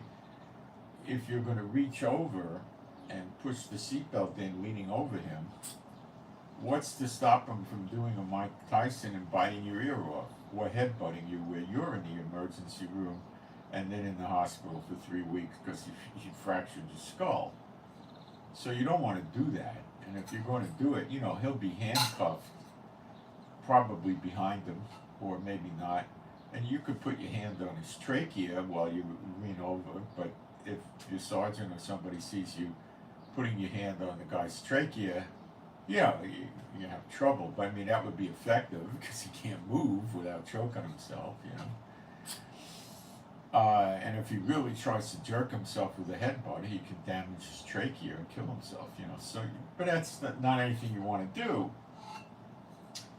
So they have the seatbelts rigged, so you load the seatbelt in such a way when you put the guy in that you don't have to lean over him. You just put your hand in all the way by the back of the front seat where he can't really do anything to you. And you just pull the seat over and you insert the buckle very close to the door, you know. And, you know, the average person doesn't understand how dangerous it is to lean over these guys working the seatbelts with 2 hands when the jerk can try to bite your carotid artery or something like that. You know, it's headbutt your nose and fracture it. You know, people don't understand, you know.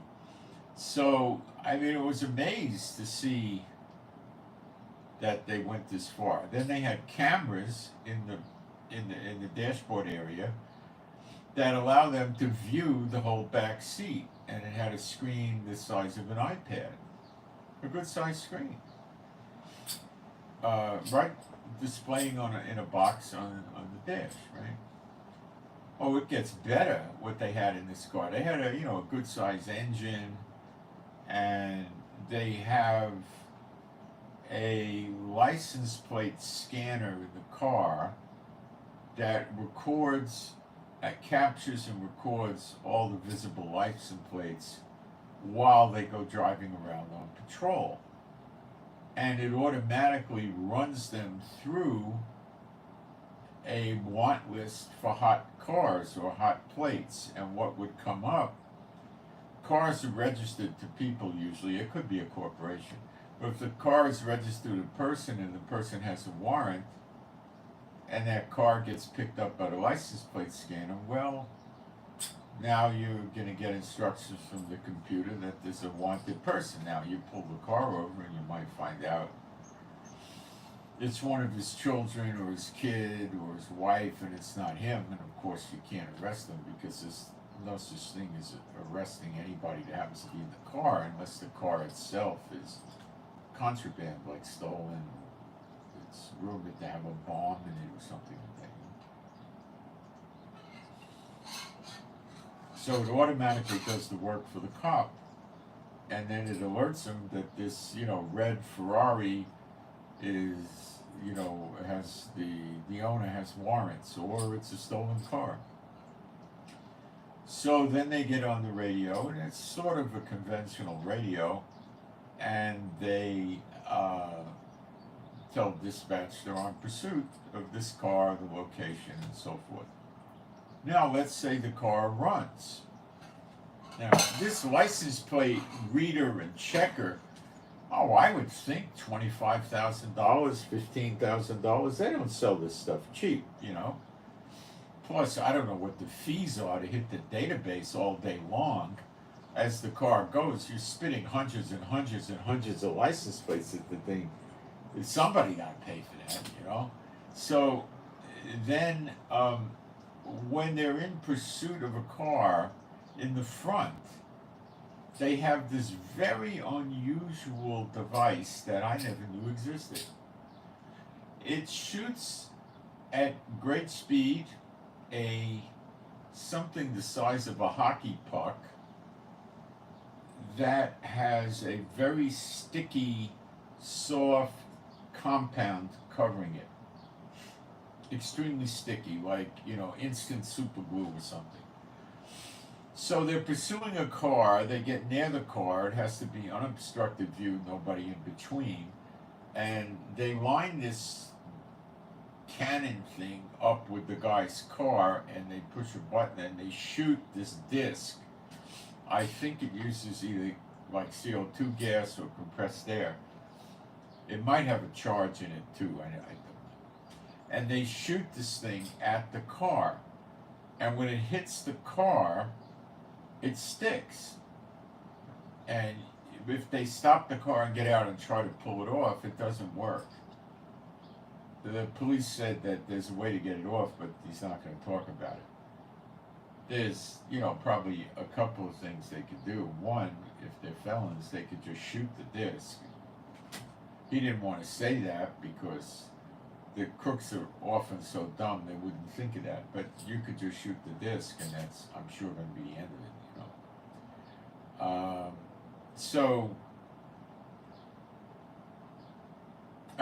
so you don't have to give chase anymore because it's a GPS device. It's broadcasting as the guy's driving. It's sending you his location on a map.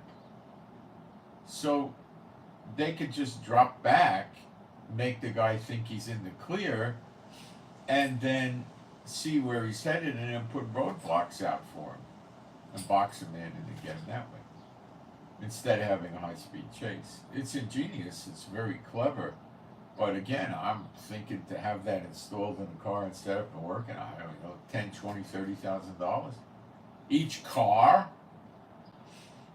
Oh, they have a light system in the car. You got so many different variables of the lights, it's unbelievable, and different siren tones. Yeah, there are millions of different, more sirens than you usually would notice, And they had light bars where you could have a front light, a rear light, a roof light, all of them, one of them, blah, blah, blah. Then they had, when they go to a call, they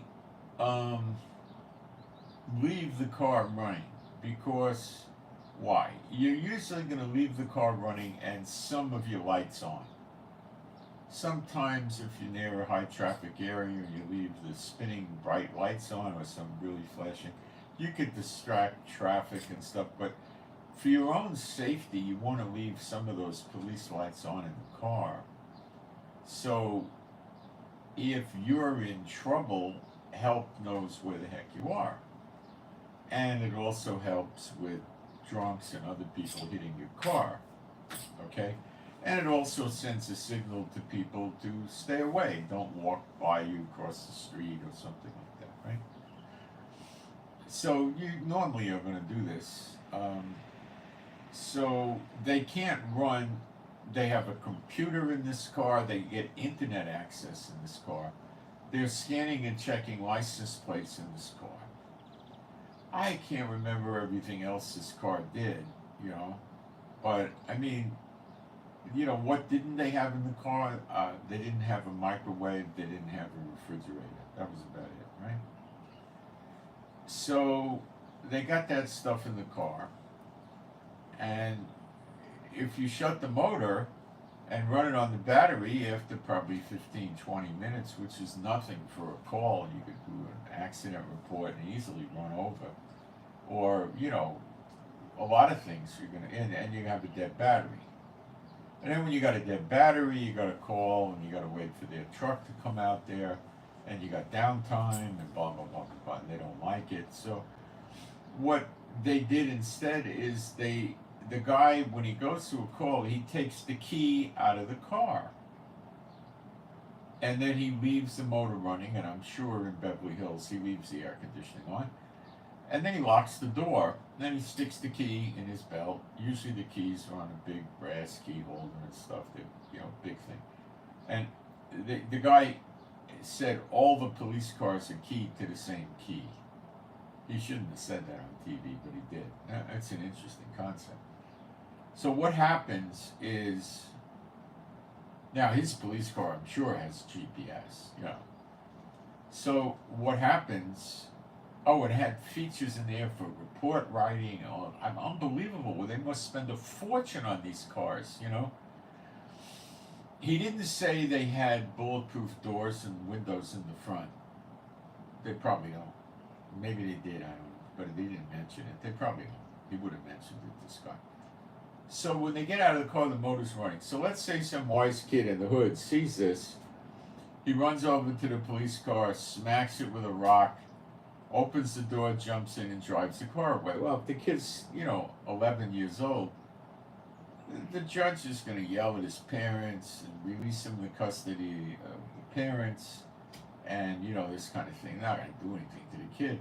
And meanwhile, the kid racks up $150,000 police car by hitting you know, a mailbox or a phone pole or something like that, right? So what I never heard of this before. We never had anything like this.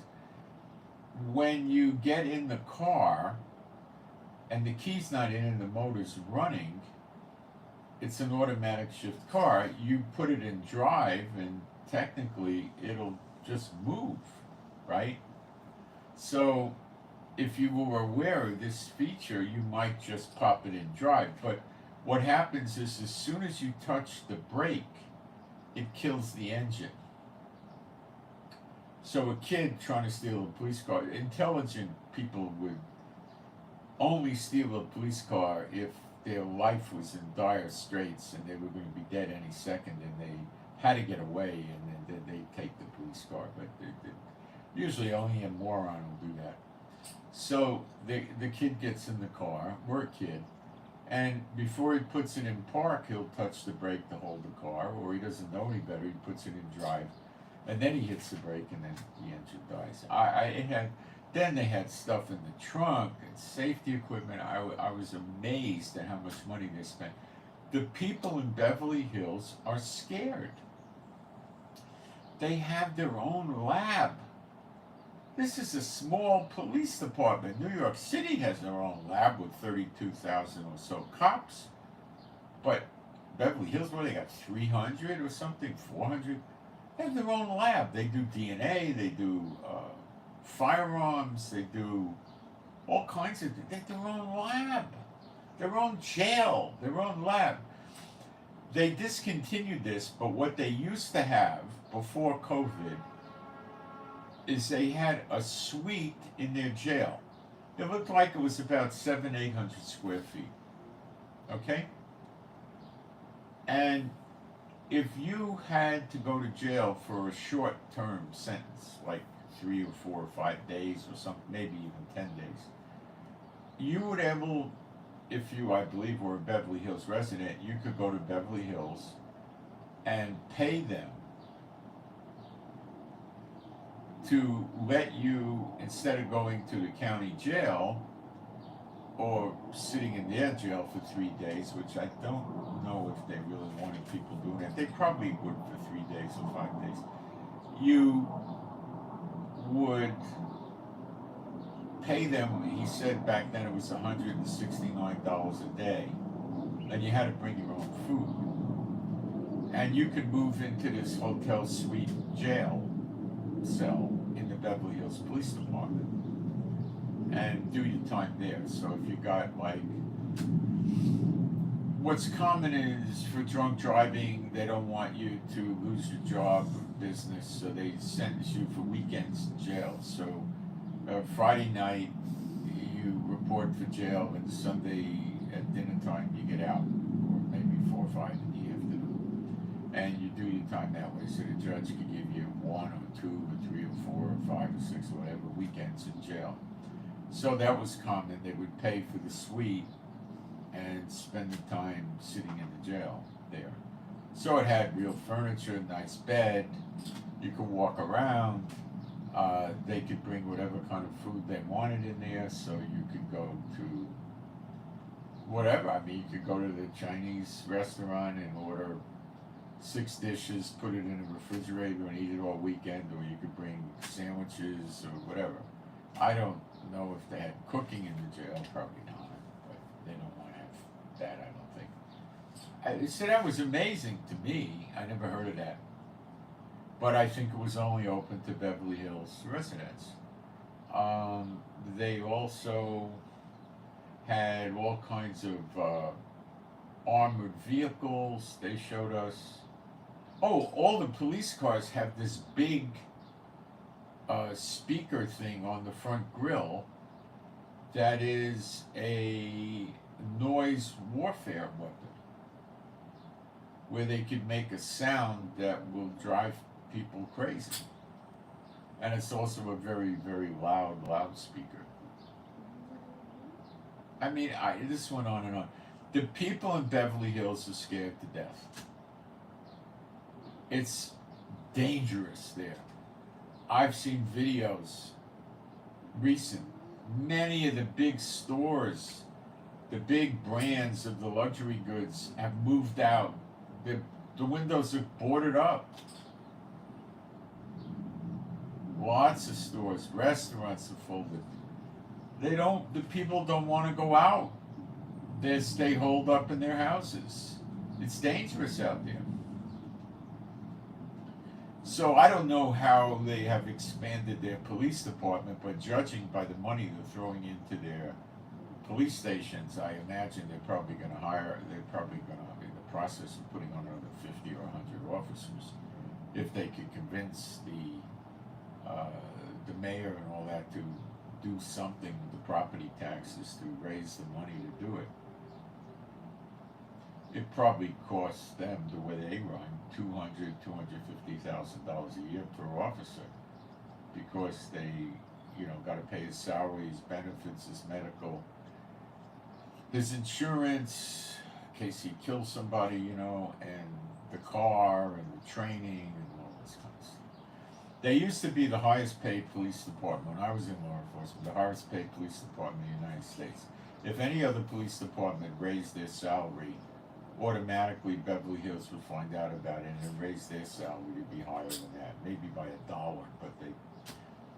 And the other thing is, if you were a single, me and a friend of mine almost went to work there. If you were single, what would happen is the celebrities, the millionaires in Beverly Hills with the big estates, 3, 4, 5, 6, 7, 8 acre houses in Beverly Hills, would hire you. Basically, they gave you the house for free. So you have no utilities, no taxes, no nothing. And the vast majority of these houses has pools and things in the back with the acres. Sometimes they have more than one house. They have 2 or 3 houses in the back. And they're usually 2 to 3 bedrooms. And they're usually like at least 1,500 square feet, sometimes 2,500. And those are guest houses for friends, family to come for an extended stay. So they would let them move into what's called the pool house or the guest house, the cop, for free. And they were looking for single guys. They didn't want a guy with a wife and 2 kids, but I imagine at times they probably had an officer living there, and he said, "Hey, I'm getting married. Can my wife move in with me?" And they said, "Yeah." and then maybe he married the wife was a cop, and then they would have loved it even better. And then if they have children, the people, some of them like children. They say, yeah, stay here. They don't care. The property is so big, they're not going to hear the kids. But, when the kid gets bigger, it's a pain in the neck, because you got to tell them they can't use the pool, you got to stay away from here and that. But many times these guest houses are set back and they're kind of isolated, so it's easy to do that. So what does the guy do? What would the cop do? Well, the cop would... A lot of these people had parties, big parties, with caterers and bands and other celebrities, movie stars, moguls and stuff would come to the party. So they would use you to check IDs at the party, to watch over things, make sure the party didn't get robbed, and things like that. Help out with drunks, and you were a great liaison with the Beverly Hills Police Department because you were a member of the police department. So they would have all kinds of influence with the Beverly Hills Police if they let you stay in the house. And this was commonly done. So you were living in multi-million-dollar estates for free. And they usually paid you if you had something to do. And if they were worried, they had to go pick some valuables up, they had to bring a piece of jewelry in or take it out of the jewelry, they would ask you to drive with them, and things like that. And as you got friendly with them, what happened is, when they were throwing things away, like they got tired of looking at their $27,000 sofa, they'd ask you if you wanted it in the guest house. Or if you knew somebody that wanted it, or sometimes they just give it to Goodwill. Or if they had, expensive clothing they got tired of, like, super expensive clothing, they might give it to you. They were replacing TV sets and, stuff like that. And then when they went on trips, which for these people is usually rather frequently, they knew they had you watching out over the house. Even though you had to go to work 4 or 5 days a week, you were still around the house, and having a cop around the house is a great deterrent, because if the alarm system goes off, it's going to go off in your guest house if you're home, and you're going to have to get up, grab your gun, grab your flashlight, grab your badge, and start stealthily with a flashlight creeping around the property while you're waiting for the police to come in. Now, you'll have a police radio and you'll communicate and say that you're on the premises in plain clothes to dispatch. So while the alarm company is calling the police and the police are going to come, you're right out there, and what the people would probably want you to do first is run to them in their house and protect them until the troops showed up. That's normally what the drill would be. These people are fearful of getting kidnapped and robbed and shot. And they have enemies that are rich and crazy, and all this stuff. It's all different realities. So that was like the ideal police department to work in. A lot of guys would watch Chips and shows like that, although Chips, was depicting motorcycle cops in the highway patrol. And the people didn't understand that took these jobs that was really a crappy job. They expect you to do 4 traffic stops an hour. You're usually by yourself. You don't even have the cover in a gunfight of a vehicle. You get a drunk or violent people or something like that, and you try to arrest them. You can't put them in your car and transport them. If you ever tried putting a felon on the back of your motorcycle handcuffed and transporting them, they'd fire you. If they didn't put you in jail for some crime, they'd fire you. You can never do that. So what do? You tell the guy to lay down on the ground face down with his cuffs behind his back, or maybe you let him sit on the curb, cuffed behind his back, or something like that. And how long? Maybe 15, 20 minutes, 30 minutes in traffic. And you're by yourself. You got to cuff the guy yourself. And you might have to cuff 3 of them by yourself. What do? You got 3 of them and you're on a motorcycle. It's 3 or 4 in the car. What the heck do you do with them? How do you search them? It's dangerous to try to search 3 or 4 gangbangers at the same time. You got to bend down and stuff like that. Your best bet would be to have them lean against the wall of their own car with their hands outstretched and stand behind them, holding your gun out of your holster pointed to the floor, ready to shoot them if they try something. And you don't even, at this point in time, you don't even know if they have weapons. And you might be there for 10 or 15 or 20 minutes till help comes in traffic. What a fun job. If it's raining outside, they're not going to send you out on the motorcycle. You'll go out in the car. So you're not riding the bike in the rain. If it's a light drizzle off and on intermittently during the day, yeah, you might be in the rain. You get filthy. You're riding around on freeways with all the smog and exhaust fumes hitting you in the face and all over the place. So they try to wear gloves. They wear a helmet with a shield. So very little of their face is exposed. Down here it's exposed. So you go to the washroom in the gas station, you put a wet paper towel on it, you wipe it, and guess what? It's going to come off black. You got to worry about all that crap getting in your mouth.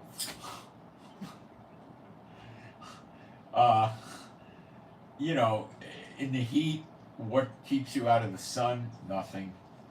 When it's really cold, you know, it's not gonna. They're not gonna send you out at 20 degrees. You know, I would say if it's anywhere near freezing, you won't go out on the motorcycle. You'll take a car. So, you know, if it's, 40 degrees, you'll be on the motorcycle. You have your boots that come up to your knee out of leather, so there's no wind hitting you there. You wear a heavy leather jacket. There's no wind getting through the leather. You wear good gloves, and you have a little bit of a windshield. You got a helmet. There's no wind getting in there. So, you know, your thighs and stuff could get cold, but not that bad, and you got the engine throwing heat off. But, you know, what a way to spend 8 hours, huh? A lot of fun. And you're by yourself. You're not in a 2-man car. You're all kinds of dangerous, right? And you can't pull over on the side of the road and open up your briefcase in the trunk and take out your hero sandwich that you picked up in the morning from a hero shop and a nice bottle of soda, and you got it in a lunchbox nice and cold, and you don't want to spend money going to a restaurant. You just sit under a tree and you go on break and you relax and you eat your sandwich, you get on your phone or whatever, right? Okay, you can't do that on a motorcycle. What are you going to do? You know, but they watch the Chip show and they, wow, what a great job this is, you know? Yeah. Yeah. It's bad enough being one of those guys in a car, you know, at least in a car you got, you know, shelter, you know, but I mean, it's just so stupid, you know, I mean, you know, but they get drawn into this, you know, they get drawn into it, you know. I used to tell people that wanted to get on police departments that didn't know what to do to get on it, they were having trouble. I used to tell them, go take a paramedic course. You know, you could try just taking the 6-week ambulance driver course where you get superficial skills. The police departments will gobble you up just for that, probably. But if you became a paramedic, which is 6 months, you know, you're in a paramedic ambulance, right? You have life-saving skills and stuff like that. Oh, there's so many police departments that'll just suck you up like that. Another way is you go to put your own self through lie detector school, which is usually what used to be about $3,000. I think it's 10 or 12 weeks. The police, you know, they call the lie detector school to hire these people. When the kids get out of school, boom, they go right to work.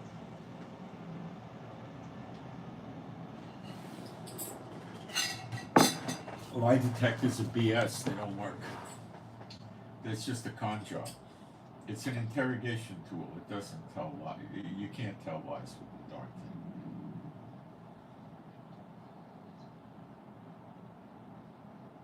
The other thing that's another con job the police do is firearms ballistics.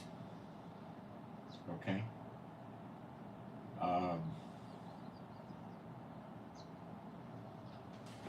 That is nonsense. But they get away with it. There are a few lawyers that will go in and attack it, but I don't believe it's true. There's a lot of people that'll tell you on Google that it's not true either. There's a lot of stuff that goes on. The voice stress analyzer, that was a voice lie detector. Oh my gosh, they got away with that one for 30 years, 25, 30 years. Bogus. That's why they don't allow lie detectors in court. You know? When people were believing the voice stress analyzer, they were taking Nixon and recording his speeches and showing where he was lying, but it doesn't do anything. It's just, these were interrogation tools. They don't really work, you know? They scare people and stuff like this. The CIA, they say, teaches you in military intelligence is how to beat the box. Maybe, I mean, how are you going to beat the box when the box is self-defeatist to start with? It doesn't work. They just make you think it works. And they scare you, and then sometimes the operator will just shut the machine off and say, okay, I'm turning this off. Now, why don't you tell me what really happened? And people fall for it. You know, so you got to be a certified lie detector operator. So you go to school, you get that, and then you apply for a police department, and they see your certification as a lie detector. I mean, you know, they're going to call you up the next day and have you come in and speak to one of the commanders or something like that and say, why'd you get this? What's going on? I say, well, I wanted to make myself more presentable to hire as a policeman, so I did this. They'll say, you're a pretty smart guy. That worked. You know, you want the job? You know, they you just got to be more, you know, intelligent. You know, those that want to join, you know, fire departments, go to paramedic school, and then you'll be surprised how many fire departments will just suck you up off the street, put you right to the head of the class. You know, they don't care. It's not going to work with the military because they run you through their own military paramedic training, because you got to know their protocols, their drugs, their paperwork, their this, their that. It's more work with them, but it would work with all the law enforcement agencies, you know. So but time's gone for that. But that's why I used to tell people, you know, getting a degree of criminology doesn't do that much for you today. When I got mine, they gobbled you up. I mean, it went crazy. You got a 4-year degree in criminology. When do you start work? Literally, it was like that.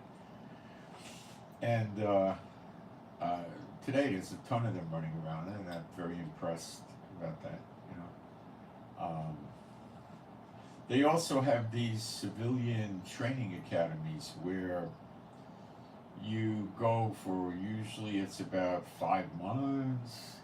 You go every day for about 8 hours, and they teach you. It's police academy, but you can pay your own way through it. They run your prints to make sure you don't have a record and you're likely to be hired. And you go through the course. They teach you, you know, how the radio works, how to drive the cars, the law, search warrants, testifying in court, you know, calisthenics, running, rescue, CPR, blah, blah, blah, right? And then you get out, and the department can hire you, and they don't have to pay to send you to school to get you certified, because they have to pay your salary and all your benefits and insurance and the tuition and all that. So if you are paid your own way through and you show up, you're already certified, well, be a whole lot more inclined to hire you because they don't have the risk of sending you to school and then seeing if you turn out to be a nincompoop and they gotta fire you. If you just turn out to be a nincompoop, they don't have that much invested in you, you know. I don't know what the schools cost today, they're probably 10 grand, but that was another way to get the job, you know. You know, there's a ton of people that get out of the military and they finished high school and they show up and they say, I want to be a police. And they start running around and applying to, you know, 10 or 20 police departments in their area and wait to take the test. Well, the department has to be hiring, and then you take, well, today I understand in America that nobody wants to be a policeman anymore. It's all changed. So it's probably pretty easy to get a job. But it used to be pretty hard. And that's, you know, I imagine, you know, to get a job in Beverly Hills, you'd have to be able to demonstrate something to them that they want and need that they don't have. That could be a lot of things. It could mean you fulfill the profile. Maybe you were in special forces or some special military unit and they like that. You got the right look, the right appearance. You might have the right language skills. You might have a second and third language. You know, something like that. You know, that's another reason they hire you if you have an extra language. Or if you had 2 extra languages. So let's say you knew how to speak Russian and Spanish. Well, a lot of big cities would probably like to take you. But, you know, you'd have to take probably, you know, like 3 or 4 years of Spanish in high school, and then in college you take 2 or 3 years of Russian. You just have to demonstrate basic conversation, you know. You don't have to, you know, be highly literate. You wouldn't have to write it. You just have to have conversation, you know. If you went to a private language school for probably 3 to 6 months, depending how quick you learn, you'd probably qualify. It'd be like what they want when they hire a stewardess or something. They just want, you know, what do you want to eat? You know, do you want mustard with that, you know, kind of thing. Let me check the chat and see what's going on. So I'm going to give you some other possibilities of what's going on in the world.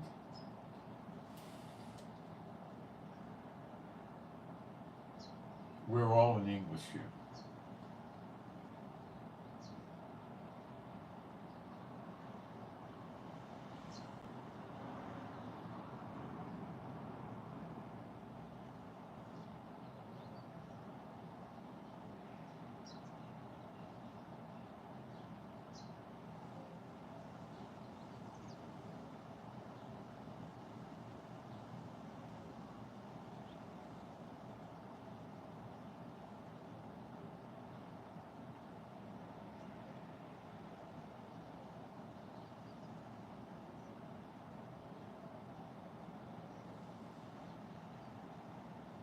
I'll be done in a few seconds with this. Okay. Russia has 800,000 troops in Ukraine. 100,000 in it and 700,000 right outside of it. 800,000. If there's going to be an attack on the United States, could Russia just leave the 100,000 in Ukraine to contain Ukraine, take 700,000 and go to America with them? Why not? Why not? Wouldn't need that many, but he could take 200,000 or 300,000 and just go to America, couldn't he? Let's say, hold on a second.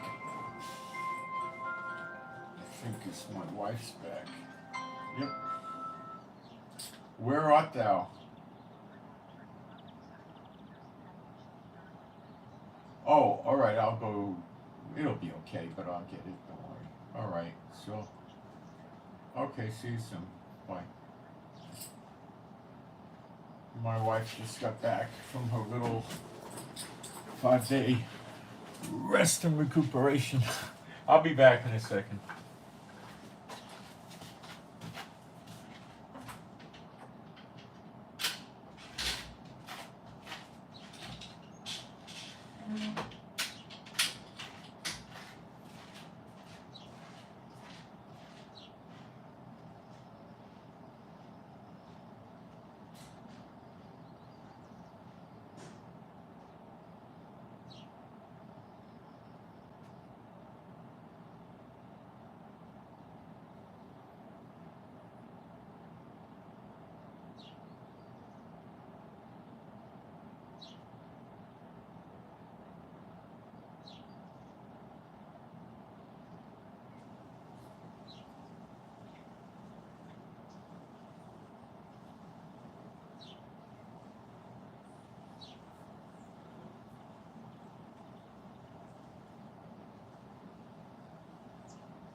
So let me give you some possible scenarios. So Putin surrounds Ukraine and makes it look like death of Ukraine is imminent.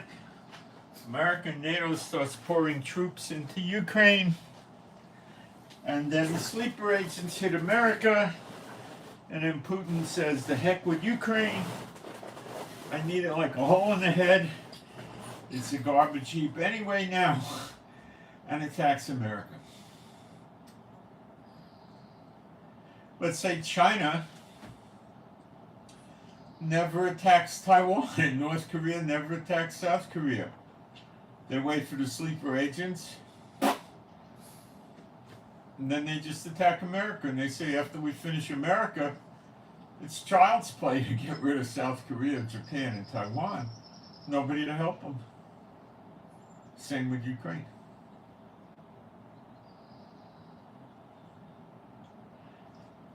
When American troops are overseas and the sleepers hit the American bases, the communication is going to be shot.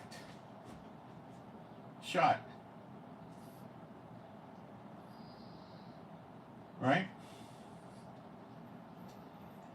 And the American troops aren't going to know what to do. Some won't fight, some will try to go back to America, some will surrender, probably a lot will get destroyed, their intel will be gone. You know, it's going to be sheer chaos. It says all of America's military gets killed.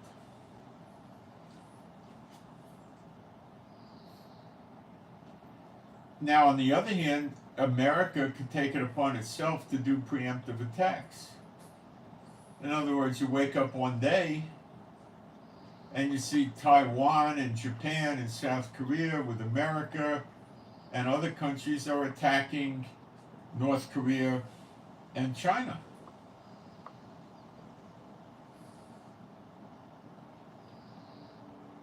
Now, this would cause a real problem.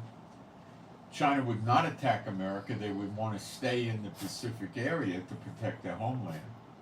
So this would be something that would be way over the head of the Biden administration to do, because they don't know what's going on. They don't think they're going to lose yet. NATO could preemptively attack Russia, and then they're not going to come attack America. You're going to be worried about Mother Russia.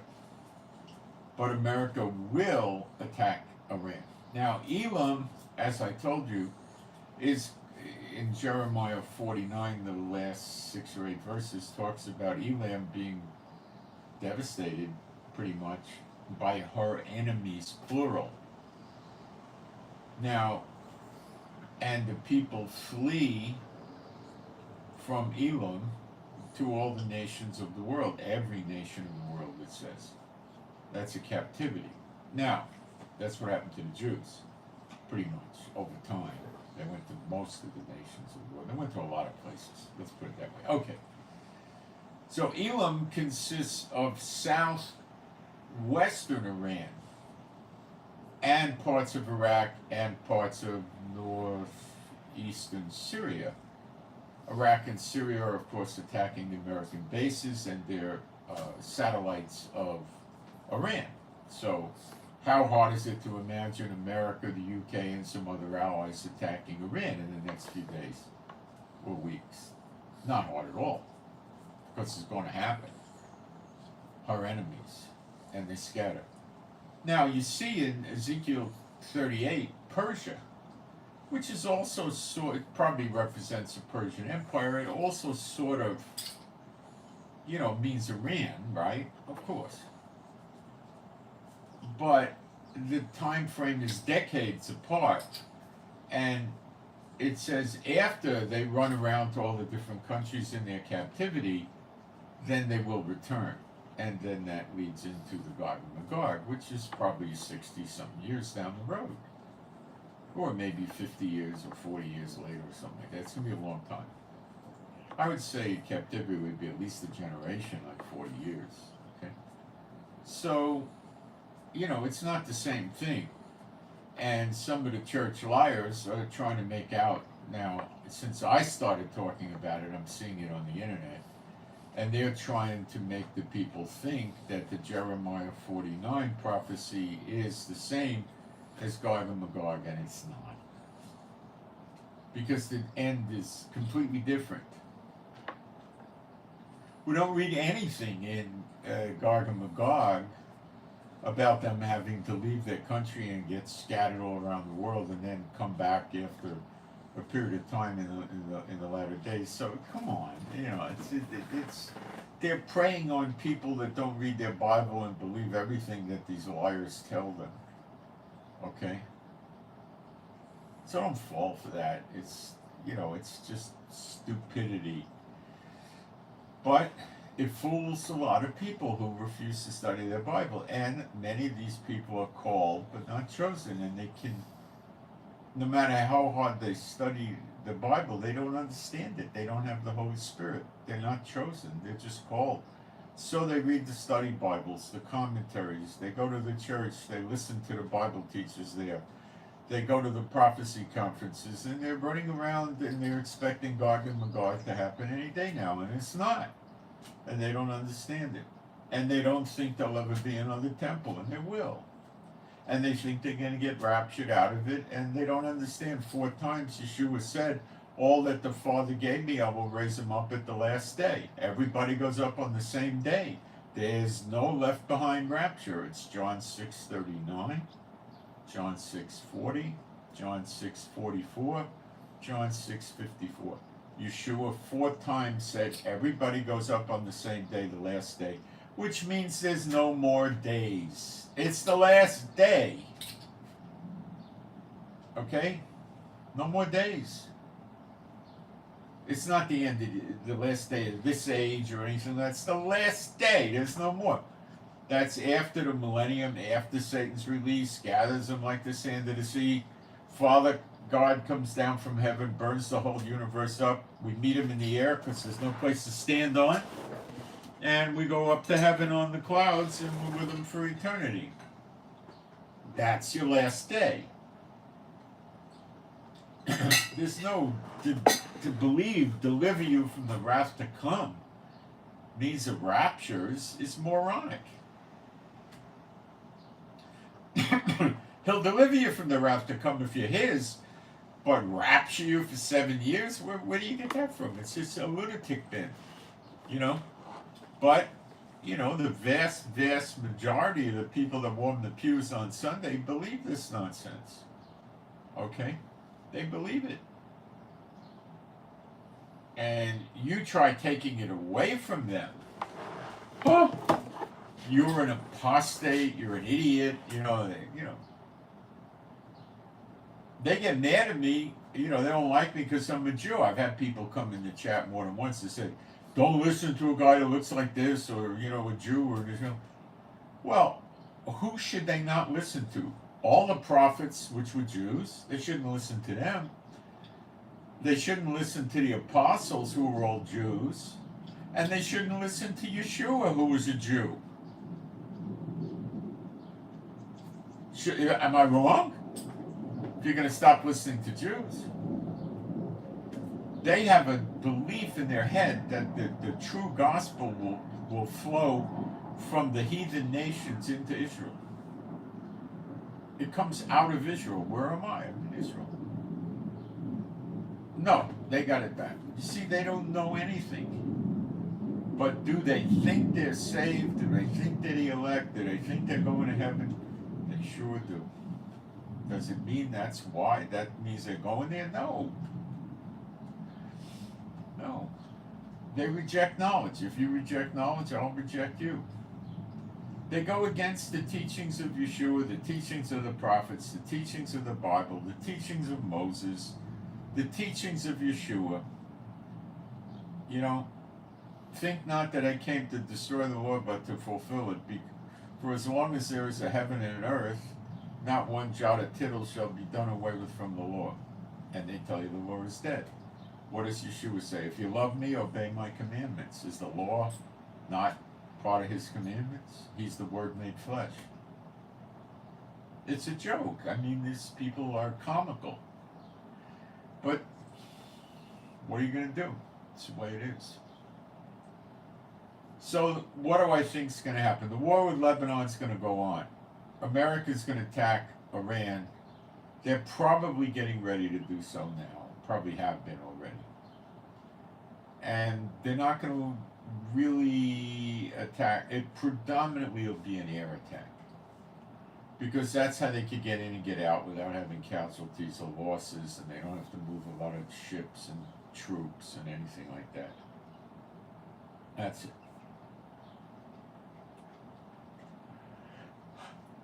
Will they join in with us in the fight against Lebanon? Not in the beginning, but I have a feeling they will. There's too much trouble from the Houthis closing the Red Sea. 90% of the shipping, or maybe now 95% even, is going around Africa. They're not using the Red Sea because of the Houthis. The world is, very sick and tired of that, okay? Iran's trying to run the Middle East, and as soon as they got control of the Middle East, they would cut the oil off, except you had to be one of their friends, and they would cripple Europe, America, South America, Central America, North America. All the non-Muslim countries would get crippled. And, that's what the plan is. And of course, America and the UK and France and Germany and Austria and Belgium and Sweden, Finland, Denmark, on down the line, would all cave in economically because they're dependent on oil and natural gas. So, America knows that. And Lebanon threatening Cyprus was a rude awakening to America. A rude awakening. And they also threatened to attack shipping in the Mediterranean. So they're pretty much had it with Iran. When you stop Iran, you stop the Houthis in Yemen, you stop whatever's left of Hamas in Gaza, you stop the Hezbollah in Lebanon, and you stop the Iran-backed militias in Iraq and Syria that started attacking American bases again. So life goes back to normal here. The bad news for America is when they attack Iran, most confident the sleeper agents will be deployed.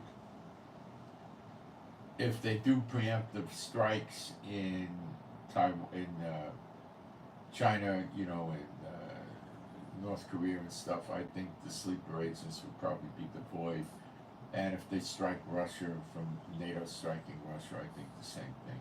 Whoever gets hit, North Korea, China, Iran, or Russia, they'll deploy the sleeper agents. They won't have time to wait anymore. So it could happen anytime now. It's likely that there's going to be some damage from Lebanon and Israel. We had a lot of agricultural land burned in the south near Gaza. Houses got hit, roads and stuff. There was substantial damage. The people had to leave their homes. They're back now. There's substantial damage with a lot of land being burned up near Lebanon, and a lot of houses taking damage near the border. And there's probably 80 to 100,000 Israelis that are not living up there, that have houses there. They're relocated into hotels. We might get a look at this a little bit. We got to be very careful the way we read this, because it's very. Hello?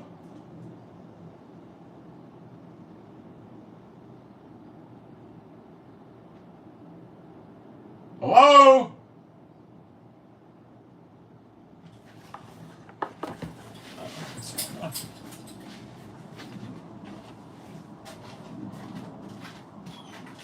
Mommy, watch.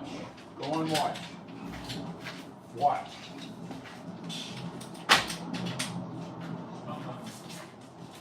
Watch.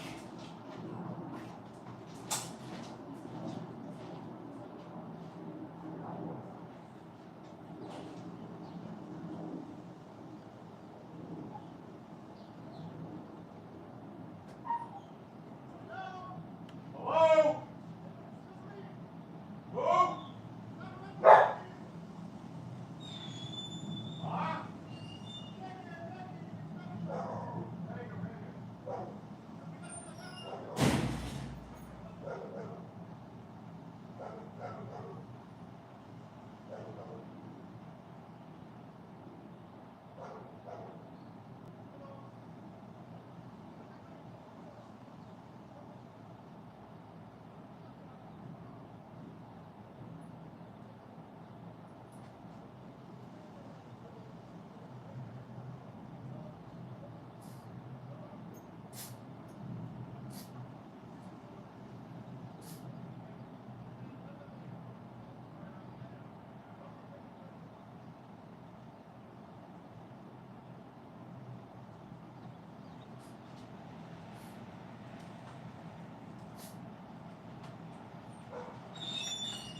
right there, guys.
What happened was the delivery guy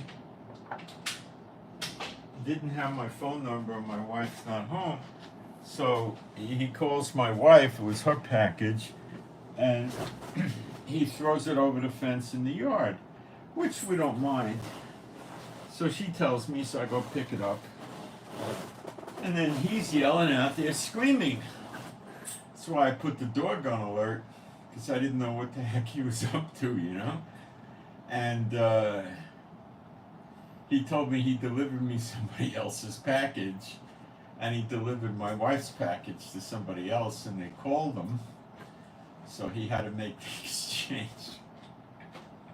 These delivery guys. Okay, you got to be careful with Isaiah 17. Okay, let's go. The burden of Damascus. Behold, Damascus is taken away from being the city, and it should be a ruinous heap. It shall be a ruinous heap. David once ruled that at Damascus. It's the capital of Syria. It's busted up right now, but it's still intact. It's operating. The cities of Aurora are forsaken. I believe, what the heck is that place? It's either Jordan or Syria. Are forsaken. They shall be for flocks which shall lie down, and none shall make them afraid. The fortress also shall cease from Ephraim. Now, that could be the West Bank or even in Jordan or something. And the kingdom from Damascus. Probably these things are Jordan and Syria. Probably Syria. And the remnant of Syria, it seems to be focusing on Syria. And, you know, they're right next door to us, you know. And the remnant of Syria, they shall be as the glory of the children of Israel, saith Jehovah of hosts. So they're going to be saved. They're probably lost tribes, forced conversions to Islam. And for many, many, many generations ago, and they don't know who they are. And in that day it shall come to pass that the glory of Yaakov shall be made thin.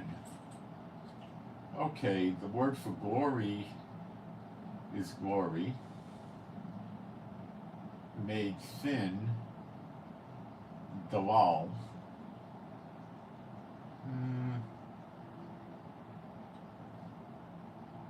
Made low, brought low. Okay? And the fatness of his flesh shall wax lean. So that means food shortage, I guess.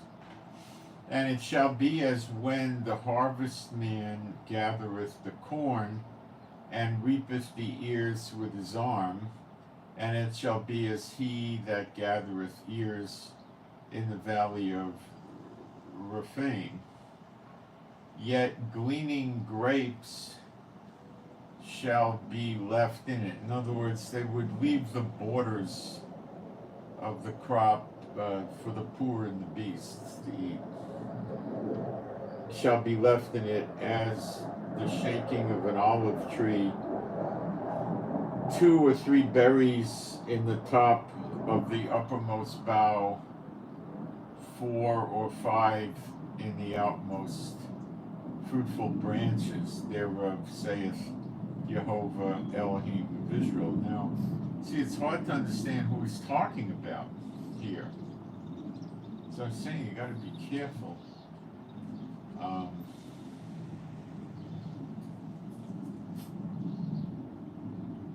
The valley of Rephaim is Rapha.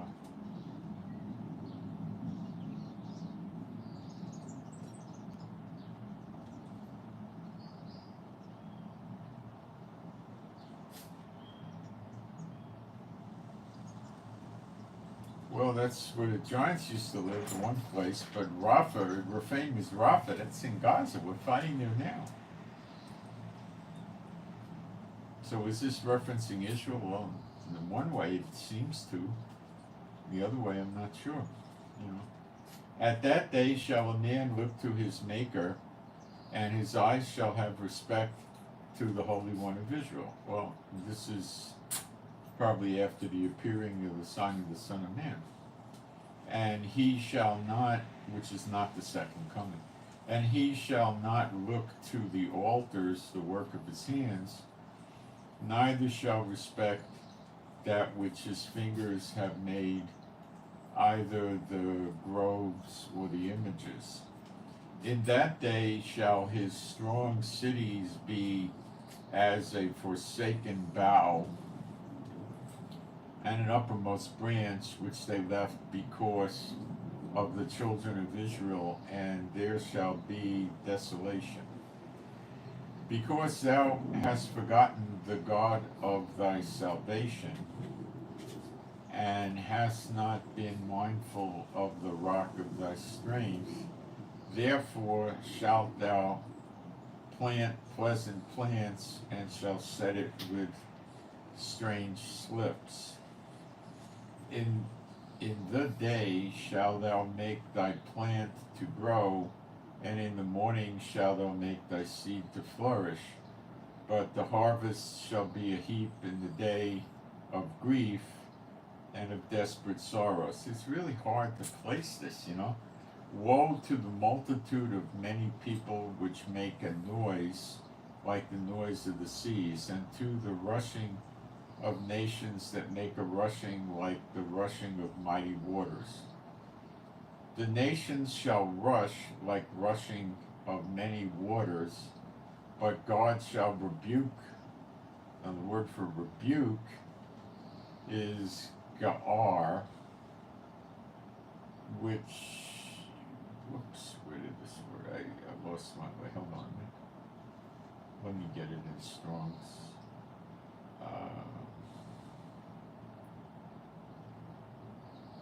Reprove or something. And they shall flee far off, and shall be chased as the chaff of the mount before the wind, and like a rolling thing before the whirlwind. And behold, that evening trouble before the morning. He is not before the morning. He is not. This is the portion of them that spoil us, and the lot of them that rob us. See, it seems to be talking mostly about the nations, but it's confusing. You know, America may do Damascus. I don't know. Israel might do Damascus. I don't know. Somebody will do it. Take it out. People in Israel are very scared now. There's many people in Israel that took off. That just went someplace to hang out. out for a while till it's over. They got scared. So what will happen, they'll probably have to come back on the second Exodus. They'll have to go through a lot of grief that they wouldn't have had to go through if they stayed here. But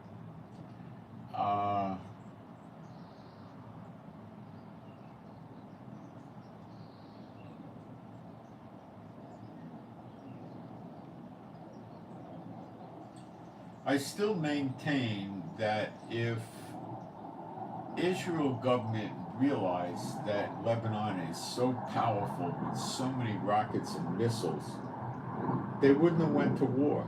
What they would have done is they would have talked to each other and said, listen, if we get out of Gaza and leave these jerks alone, we'll be around to play again another day. If Lebanon had 250,000 missiles and they were going to smoke us and we're going to look like a garbage heap in a few days, what's the point of pressing the war in Gaza? We wouldn't have anything left to show for it, you know?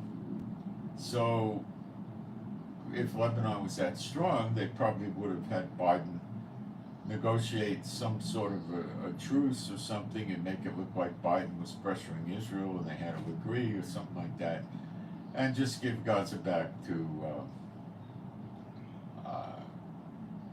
Hamas, and then Lebanon would say, okay, you did what we wanted, and we stop. You stop, we stop. Go about your business, right? And then Israel would get a chance to sit there and say, they would say, well, we'll go to work for about 6 months building up our weapons again and developing new ones, and we'll study how to take care of Hamas and Hezbollah, and we'll go after them in a few months, but we can't do it right now. We'll get wiped out. So I don't think Lebanon is as strong as they want everybody to think, or they wouldn't be behaving this way, in my opinion.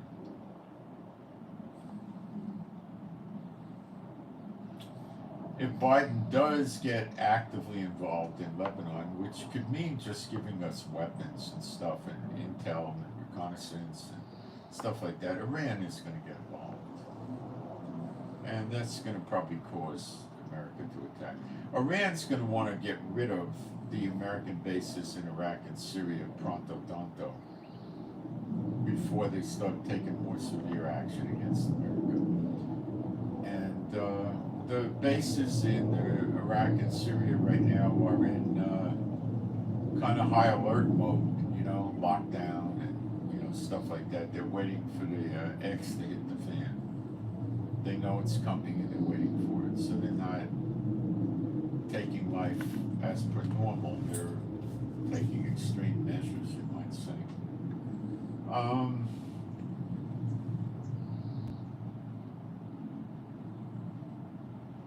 So you got to remember, great is Jacob's trouble, but he shall be saved out of it, and it's Zechariah 12. It's not God and Magog.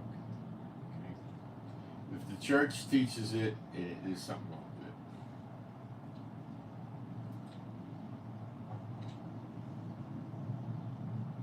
it. I'm that cynical, yep. Satan's the father of lies, and he doesn't run around educating believers. 5 kings of Philistine.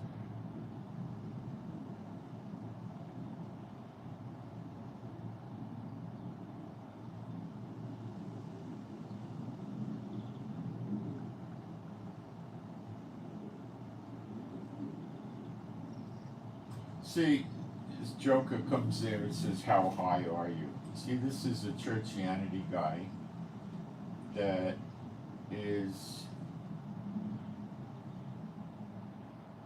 got something wrong with them, you know. They can't use the scriptures.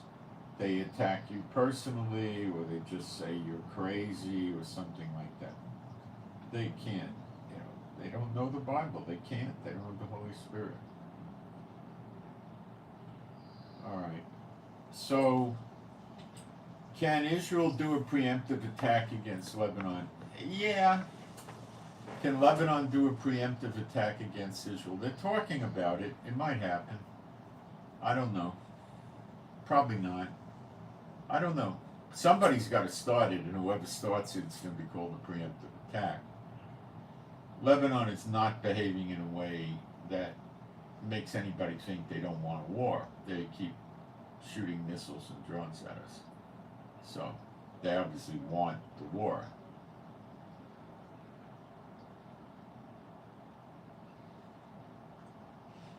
Right now, the biggest obstacle in the war is America. Biden is just dead bent that Israel should not win any of these wars. He doesn't want the fighting to go on apparently, but he does not want to see Israel win. And if Israel were to win and take over these countries again, that would be the end of the wars. But he is just anti-Israel, and he does not want Israel to win. But he's more anti-Iran, because Iran is causing so much trouble for this guy. As is Russia, as is China, as is North Korea. He's getting all of it hitting him at the same time. Like in Isaiah 47. Evil keeps coming at him, he doesn't know from where. He doesn't know what to do.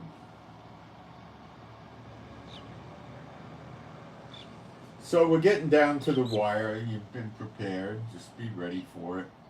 And then things are going to get real good, you know. Is there a chance that this Lebanon war blows over? I don't think so. I think it's not going to be a big devastating war like they're making out to be.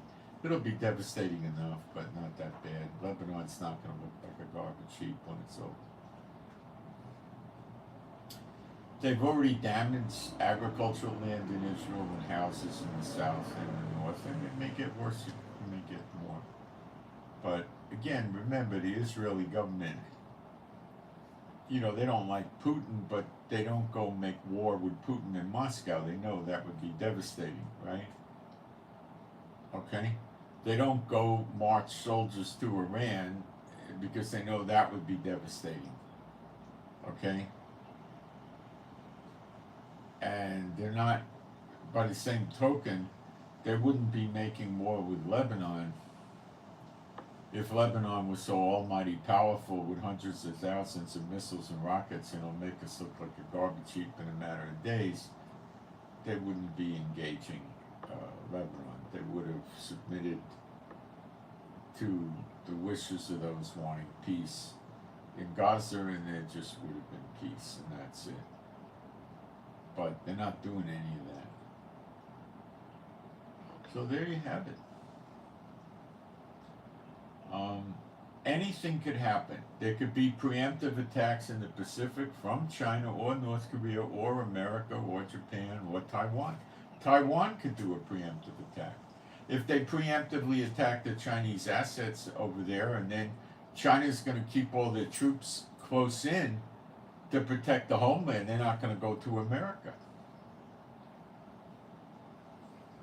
That would monkey wrench the plans that, you know, Iran and Russia have. So I don't think that'll happen.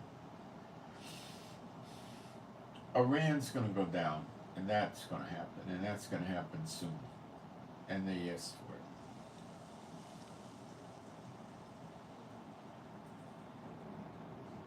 Everybody's upset because Russia has 40 warships out there with China, and that's wartime size, and they might hit Taiwan. Maybe that's what they're there for. They say it's a military exercise, but they might hit Taiwan. I don't know.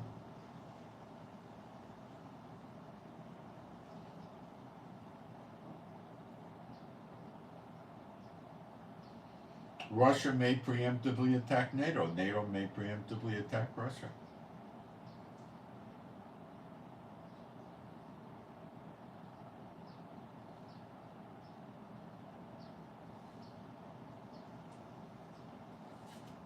I think Biden is past attacking Yemen.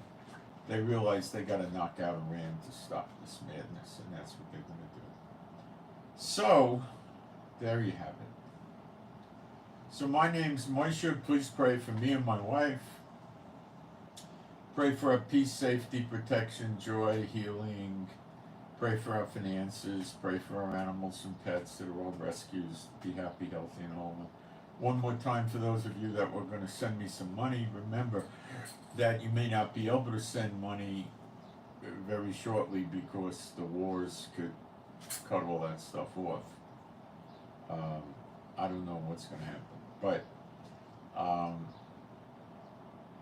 the Houthis can't do anything, and when Iran gets attacked and possibly Lebanon gets attacked, they're running out of ships to attack in the Red Sea. They're going to cut the internet cables, keep themselves in the spotlight.